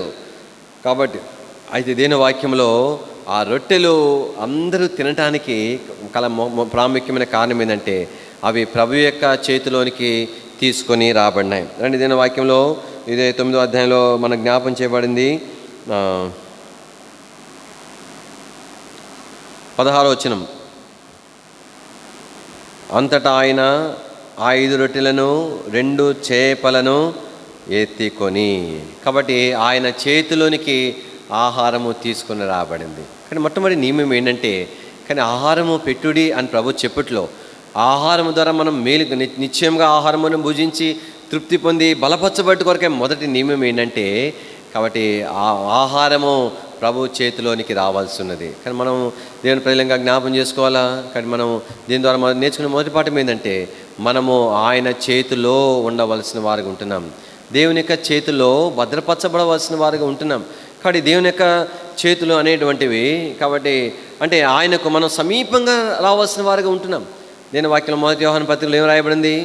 ఆయన వెలుగులో ఉన్న ప్రకారం మనమును వెలుగులో నడిచినడల మనము అన్యోన్య సహవాసము గలవారమై ఉందము. కాబట్టి అంటే ప్రభునేసుక్రీస్తు వారితో మనకు ఎలాంటి సహవాసం ఉండాలా, ఎలాంటి మరి సమీపంగా రావాలంటే అన్యోన్య సహవాసం ఉండాలా. ఎంతగా అంటే ఆయన చేతిలోనికి వచ్చేయాలా. ఈ దినాల్లో శత్రువు చేసే పని ఏమిటంటే, కాబట్టి దేవుని నుంచి మనల్ని దూరంగా చేస్తాడు. మనల్ని దూరంగా చేసేదేంటి? పాపం, ఆయా బలహీనతలు మనల్ని ఏం చేస్తాయంటే దేవుని నుంచి మనల్ని ఏం చేస్తే చెప్పండి, దూరంగా జరిపేస్తాయి. ఎంత ప్రమాదకరమైన సంగతో తెలిసిన సాతాను యొక్క దృష్టి ఎవరి మీద ఉంటుందంటే, ఎవరైతే దేవుని సన్నిధికి దూరంగా చేయబడుతున్నారో వారి మీద సాతాను దృష్టి ఉంటుంది. వారు ప్రమాదంలో ఉండేవారు ఉంటారు. పల్లెటూరులో మేము చాలాసార్లు గమనిస్తూ ఉండేవాడిని చిన్నప్పటి నుంచి కూడా. ఎన్నో సందర్భాల్లో ఆ కోడి చిన్న చిన్న పిల్లలు ఉంటుంది. పిల్లలు ఉంటే కాబట్టి అయితే ఆ పిల్లలు తర్వాత పొదిగిన తర్వాత ఆ పిల్లల్ని తీసుకొని అది ఆహారం కొరకు తీసుకొని బయటికి పోతుంది. ఆ మట్టి అంతా అట్లా తిప్పి ఆ పురుగులన్నీ పిలిచి వాడికి తినబెట్టడం నేర్పిస్తూ ఉంటుంది. అయితే కాకి చెట్టు మీద చూస్తూ ఉంటుంది. కాకి చూస్తూ ఉంటుంది. కాకి ఎవరి కోసం చూస్తుంది? అన్ని పిల్లల కోసం చూడదు. ఏ పిల్ల కోసం చూస్తే చెప్పండి? ఏ పిల్ల అయితే తల్లి ఆ యొక్క పెట్టకు దూరంగా ఉంటుందో చూస్తుంది. కాబట్టి నేను అక్కడికి చేరుకునే లోపు, లేదంటే ఈ యొక్క కోడి పిల్ల తల్లి దగ్గరికి చేరుకునే లోపు నేను పట్టుకోగల వేరే చేసుకుంటుంది ఇది. కాబట్టి ఎప్పుడైతే కాకిని గమనిస్తుందో, ఇప్పుడు ఆ తల్లి కిచ్చకిచ్చమని శబ్దం వేస్తుంది, పిల్లలన్నీ వచ్చేస్తాయి. ఈ దూరంగా కూడా పిల్ల కూడా వచ్చేస్తుంది, కానీ అది చేరుకునే లోపే కాకి ఎత్తుకుని వెళ్ళిపోతుంది. పిల్లరా, దేవుని ప్రజలంగా జ్ఞాపం పెట్టుకోవాలా ఈ చివరి దినాలలో. కాబట్టి ఆహారం పెట్టుడనే ఆజ్ఞ మన జీవితంలో నెరవేర్చబట్టు కొరకాయి మొట్టమొదటి నియమం ఏంటంటే, మనం ప్రభువుకి సమీపంగా ఉన్నామా లేదా. ఏ కారణాలను బట్టి, ఏ బలహీనతను బట్టి దేవుని సన్నిధికి మనము దూరంగా వెళ్ళిపోతున్నామో మనం పరీక్ష చేసుకొని క్షమాపణ అడిగి ప్రభు యొద్దకు మళ్ళా మనం తిరిగి రావాల్సిన వారుగా ఉంటున్నాం. కాబట్టి మొట్టమొదటి నియమం ఏంటంటే, ఆయన చేతిలోనికి రావటం అనేది మొదటి నియమం. రెండవ నియమం ఏంటి? ఇక్కడే రాయబడింది 9వ లోకా సువార్త 9వ అధ్యాయము 16వ వచనంలో, ఆయన కన్నులెత్తి వాటిని ఆశీర్వదించి విరిచి అనే మాట చూస్తాం. అన్ని సందర్భాల్లో ఆ మాట చూస్తాం, విరవబడటం. కాబట్టి ఆ 5 రొట్టెలు ఉంటే 5 రొట్టెలుగానే ఉంటాయి, విస్తారమైన రొట్టె ముక్కలుగా అయ్యి అనేక వేల మంది తిన్న తర్వాత కూడా మిగలాలనంటే అవి ముక్కలుగా చేయబడవలసి ఉన్నది. కాబట్టి ఎన్నోసార్లు ఇష్టం లేని ప్రక్రియ ఇది అన్నమాట. ఎన్నోసార్లు దేవుడు నన్ను విరవాలని కోరుతున్నాడు, ముక్కలుగా నేను చేయబడాలా. మరి ఏమంటారంటే, నాకున్న స్థితిగతులన్నీ కూడా, ఆ రూపురేఖలన్నీ కూడా నేను కోల్పోవాలా. నాకున్నటువంటి ఏమంటారంటే మెప్పు, ఘనత, మహిమ ఇవన్నీ కూడా నేను కోల్పోవడానికి ఇష్టపడాలా. నేను నా ప్రభు చేత గద్దించబడటానికి, మరి బోధించబడటానికి, సరిచేయబడడానికి నేను ఇష్టపడాలా. ఎన్నోసార్లు ఇష్టం లేని ప్రక్రియ ఏంటంటే, మనకు ముక్కలుగా చేయబడటం ఇష్టం ఉండదు. కనుక ఎంత మేరైతే ప్రభు చేతిలో మనం విరవబడతామో అప్పుడు ఆశీర్వాదకరమైన ఆహారంగా మనం చేయబడగలుగుతాం. కానీ దేవుని యొక్క ప్రజలంగా దేవుని భక్తులందరి జీవితంలో మనం జ్ఞాపం చేసుకున్నప్పుడు ప్రభు వారిని విరిచినాడు. ప్రభు ద్వారా వారు విరవబడటానికి వారు సమ్మతించినారు. అదే కారణం, మరి ఇంకేది కారణము కాదు. కానీ రెండవ నియమం ఏంటంటే, మొట్టమొదటిగా ప్రభు చేతుల్లోనికి రావాల్సిన వారికి ఉంటున్నాం. రెండవదిగా విరవబడవలసిన వారికి ఉంటున్నాం. మూడవదిగా అంటే ఇంకొక చిన్న పదాన్ని నేను లోకాసు వార్త చివరి అధ్యాయంలో జ్ఞాపం చేస్తాను. లోకాసు ఇందాక అమ్మాయి గ్రామం శిష్యులు వెళ్ళే సందర్భంలో చూసాం కదా, అక్కడ ఒక మాట చూస్తాం చూడండి. లోకాసు వార్త 24వ అధ్యాయం 30వ వచనం చదవండి.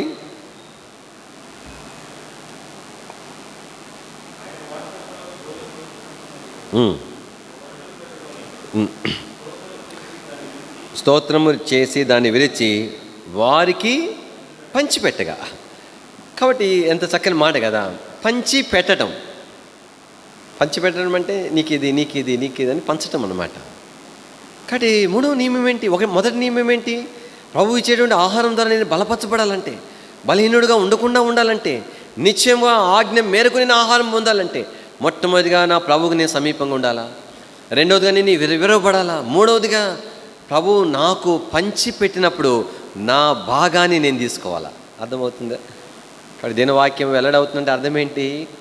ఆయన తన వాక్యమనే ఆహారమును మనకేం చేస్తాడు చెప్పండి? ఆయన పంచి పెడుతున్నాడు. అయితే కావచ్చు కాక ఆడ పంచిపెట్టేది ఒక పేతురన్న కనబడుతున్నాడేమో, మరి యోధాన్న కనబడుతున్నాడేమో, ఎవరైనా కనబడవచ్చు కాక. కానీ ఎవరు మనకు పంచేది? ప్రభువే. వారి ద్వారా మన కొరకే పంచిన ఆహారం అది. నా ఎదుగు వచ్చిందంటే ఇది నీకు అని ప్రభు ఇస్తున్నటువంటి ఆహారం అది. అందుకని ఇప్పుడు నేనేం చేయాలా? దేవుడు నాకు ఏదైతే ఇస్తున్నాడో దానిని ఇది నాది, నాకని నేను తీసుకోవాలన్నమాట. అది అన్నమాట. ఈ దినాల్లో శత్రువు చేసేటువంటి ఒక ప్రమాదకరమైన భాగం ఏంటో తెలుస్తున్నా అండి. కాబట్టి దేవుడు నా కొరకై సిద్ధపరిచిన దానిని నేను పొందకుండా సాతాను చేస్తాడు. నా ప్రభు నన్ను ప్రేమించి ఒక మనుషుడు బలహీనుడు అడ్డం పెట్టుకొని నా కోసమైన బిడ్డ ఇది నీకోసం, ఇది బిడ్డ ఇది నీకోసం పంచుతూ ఉంటే నా ముందుకి బిడ్డ ఇది నీకోసం నా ప్రభు నా దగ్గర తీసుకొస్తే నేనేమనుకుంటున్నాను చెప్పండి? ఒకసారి సాతాను ఏమంటాడో తెలిసిన? ఆ బోధకుడు ఆ మాట చెప్తున్నాడు కదా, ఆ మాట ఎవరి కోసం చెప్పినాడో తెలిసినా? ఆమెని దృష్టిలో పెట్టుకొని చెప్పినాడు. ఇది ఆమెకు అయిపోయాడు. ఈ మాట ఎవరి కోసం చెప్పినాడో తెలిసినా? ఆయనకు. ఇది ఆమెకు, ఇది ఆయనకు, ఇది ఆయనకు. అది నాకేంటి? ప్రభు నా ఎదుగు తీసుకొస్తున్న మాట, అది నా కొరకు తెస్తున్న మాట. నేనేం చేస్తున్నాను?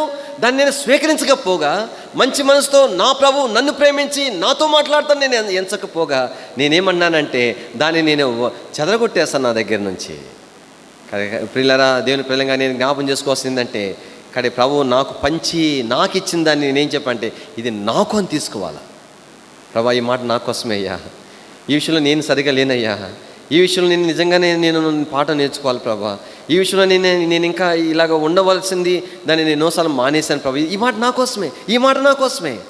అందుకనే మంచి నేలన పడిన విత్తనం. మంచి నేల ఎట్లా మంచి నేల? మిగతా నేలలకు మంచి నేలకున్న వ్యత్యాసం ఏమిటి? మిగతా నేలలు ఎలా ఉన్నాయి చెప్పండి? దారిలో పడిన. దారి అంటే నడిచి గట్టిగా అయిపోతుంది. ఇంకోటి ఏమో మట్టి ఉంటుంది, కానీ అడుగున ఏముంటుంది చెప్పండి? రాతి గట్టిగా ఉంటుంది కదా.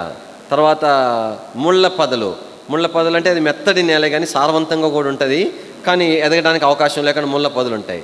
కానీ ఇక్కడ మంచి నేల అనేటువంటిది అంటే ఎదగట కొరకు ముళ్ళ పొదలు లేని విషయం మనం పక్కన పెడితే, ఈ మంచి నేల ఏం నేల? అది మంచి నేల అంటే మెత్తగా వరి చేనుగు కనుక మెత్తగా పొడిగా దున్ని పెడతారు చూసారా, అది సిద్ధపరచబడిన నేల అని అర్థం మంచి నేల అని అంటే. అంతేకాని సారవంతమైన నేల కాదని కాదు, వ్యవసాయానికి. కాబట్టి మరి విత్తనం విత్తడానికి తగిన రీతిగా ఎట్లా సిద్ధపరచబడుతుంది? రాళ్ళని ఏరేస్తాడు, ఆ పిచ్చెట్లని కొట్టేస్తాడు, తర్వాత ఏం చేస్తాడు? మొదట దున్నుతాడు, ఒక రకమైన పరికరం ఉంటుంది. కాబట్టి ఆ తర్వాత దున్నిన దాని మీదే మళ్ళీ దున్నుతాడు, లోతుగా దున్నుతాడు. ఆ తర్వాత ఏం చేస్తాడు? అక్కడ కూడా రాళ్ళని ఏరేసేసిన తర్వాత మట్టి పెడ్డలన్నీ కూడా ఇంకొక మిషన్తో బాగా మెత్తగా అయ్యేటట్టు చేస్తాడు. ఇప్పుడు ఆ నేల ఎట్లుంటుంది చెప్పండి? ఆకాశం వర్షం పడుతుంది చూసారా, పడిన చొక్క పడినట్టు ఇంకిపోతుంది అనమాట. అది పడిన చొక్క పడటం ఆలస్యం లోపలికి ఇంకిపోద్ది. నేల మీద దారిలో పడేది అంతా ప్రవహిస్తూనే ఉంటుంది. ఇక్కడ ఈ నేలకు ఆ నేలకి తేడాది. అంటే అర్థం ఏంటంటే, కాబట్టి దేవుడు నాకు పంచినప్పుడు, నా దగ్గరికి వచ్చినప్పుడు వెంటనే నా హృదయంలో అది వెళ్ళిపోతుంది, లోపలికి వెళ్ళిపోతుంది, కార్యం చేయడం ప్రారంభిస్తుంది. ప్రభా ఇది నా కోసమే ప్రభా అన్నట్లుగా. కాబట్టి దీని వాక్యంలో కాబట్టి ఆహారం పొందుడు కొరకై మొదటి నియమం ఏంటంటే ఆయనకు సమీపంగా రావాలా. రెండవ నియమం ఏంటంటే విరవబడటానికి ఇష్టపడాలా. మూడవ నియమము ఏమిటనంటే, కాబట్టి మరి పంచి పెట్టబడినప్పుడు నా కొరకే ఇచ్చిన దానిని అంగీకరించవలసి ఉన్నది. కనుక ప్రభు స్తోత్రంలో దేవుని యొక్క ప్రజలంగా మనం జ్ఞాపం చేసుకున్నప్పుడు, కాబట్టి ఇక్కడ 4 సంగతులు పేతురుకు ప్రభు నేర్పిస్తుండగా మనం చూస్తున్నాం. వాక్య వెలుగులో మనం పరీక్షించుకుందాం. క్లుప్తంగా ఒకసారి నేను గుర్తు చేస్తాను. మొట్టమొదటిగా అక్కడ ప్రభు నేర్పించిన పాఠం ఏంటంటే మనం ఆయన మాట వింటున్నామా. రెండవ పాఠం ఏమిటంటే ఆయన అధికారము కింద మనము ఇష్టపూర్వకంగా ఒప్పుకుంటున్నామా, అప్పగించుకుంటున్నామా అనేది రెండవ ప్రాముఖ్యమైనది. మూడవ పాఠం ఏంటంటే ప్రభువుని మాత్రమే మహిమపరచుట కొరకు అనేటువంటి నియమము మన జీవితాల్లో మనం కలిగి ఉన్నామా. నాలుగవ పాఠం ఏంటంటే కాబట్టి ఆహారం ద్వారా మేలు పొందుట కొరకు, బలహీనత లేకుండా బలవంతులుగా చేయబట్టి కొరకాయి కానీ మనం ప్రభువు సమీపంగా ఉండి విరవబడి కాబట్టి నా కొరకే ప్రభు అనుగ్రహించిన దాన్ని నేను స్వీకరించి పొందగలుగుతున్నానా అనేది ప్రాముఖ్యమైనది. అప్పుడే ఆ ఆజ్ఞ మేరకు ఆహారం నేను పొందుతాను. కాబట్టి అప్పుడే నా ఆత్మీయ జీవితంలో బలహీనతలు లేకుండా బలపరచబడతాను, శత్రువుని కాబట్టి నేను ఎదిరించగలుగుతాను, కాబట్టి బలవంతుడిగా చేయబడుతున్నాను. ప్రభు అలాంటి కృప మనకు అనుగ్రహించినట్లుగా వాక్య మనం పరీక్షించుకొని ప్రార్థన చేసుకొని కనుక ఏ విషయాలైతే ప్రభు మనల్ని హెచ్చరించినాడో ఆ విషయాలు ప్రభు దగ్గర క్షమాపణ అడుగుతూ నూతనంగా ప్రభు ప్రతిష్ఠించుకుంటూ కొంతసేపు మనం ప్రార్థనలో గడుపుదాం. దానికంటే ముందుగా సీయోను గీతాల్లో నుంచి ఒక పాట పాడుకుందామండి. రండి జాషన్ బ్రదర్ రండి, నిలబడి పాడుకుందాము. పాట సంఖ్య 598 పాట. పాత పుస్తకాల్లో 587, కొత్త పుస్తకాలు 598, పాత పుస్తకాల్లో 587. నిలబడి పాడుకుందాం ఈ పాట.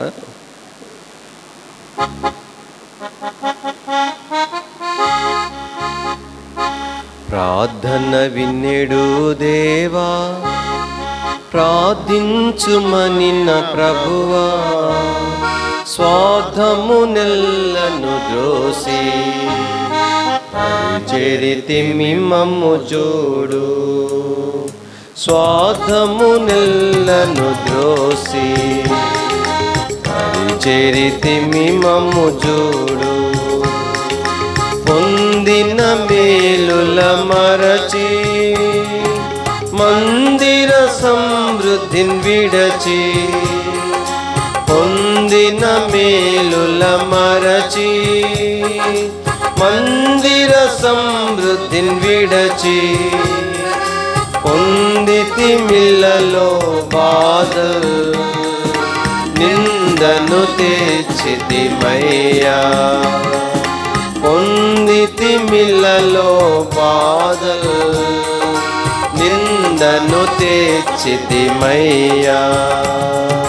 ప్రార్థన విన్నెడు దేవా, ప్రార్థించుమని నా ప్రభువా, స్వార్థము నెల్లను ద్రోసి పరిచరితి మిమ్మము చూడు. స్వార్థము నెల్లను ద్రోసి పరిచరితి మిమ్మము చూడు. ఒప్పుకొనుచుంటి మిలలో మా పితరుల వలె మేము, ఒప్పుకొనుచుంటి మిలలో మా పితరుల వలె మేము, అపవిత్రులమై నీదు కోపము రేపితిమయ్యా. అపవిత్రులమై నీదు కోపము రేపితిమయ్యా. ప్రార్థన విన్నెడు దేవా, ప్రార్థించుమని నా ప్రభువా, స్వార్థము నెల్లను ద్రోసి పరిచరితి మిమ్మము చూడు. స్వార్థము నెల్లను ద్రోసి పరిచరితి మిమ్మము చూడు. ఇరుకున పడి ఉంటిమి పరులెల్లరు మమ్ము చూచి, ఇరుకున పడి ఉంటిమి పరులెల్లరు మమ్ము చూచి, పరిహాసమును చేయ తరుణమునిచ్చితిమయ్యా.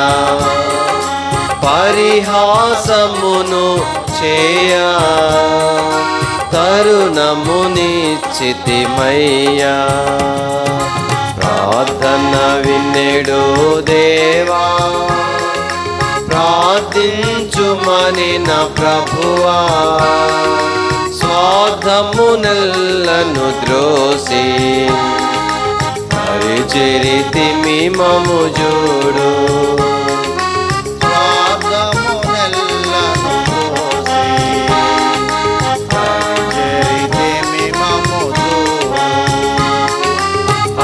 ఆశించితిమి నిన్ను శాశ్వత కృపగల దేవా. ఆశించితిమి నిన్ను శాశ్వత కృపగల దేవా. త్రోసివేయని మా దేవా, నీ చెంత చేరితిమయ్యా. త్రోసివేయని మా దేవా, నీ చెంత చేరితిమయ్యా. ప్రార్థన విన్నెడు దేవా, ప్రార్థించుమని నా ప్రభువా. స్వార్థమునెల్లను ద్రోసి పరిచరితిమి మము చూడు. స్వార్థమునెల్లను ద్రోసి పరిచరితిమి మము చూడు. నీ ముఖమును దాచకుము, నీ మార్గమును నెప్పించు. నీ ముఖమును దాచకుము, నీ మార్గమును నెప్పించు. నింపు నీ ఆత్మను మాలో సంపూర్ణులుగా చేయుమయ్యా. నింపు నీ ఆత్మను మాలో సంపూర్ణులుగా చేయుమయ్యా. ప్రార్థన విన్నెడు దేవా, ప్రార్థించుమని నా ప్రభువా. స్వార్థమునెల్లను ద్రోసి పరిచరితిమి మము చూడు. స్వార్థమునెల్లను ద్రోసి పరిచరితిమి మము చూడు.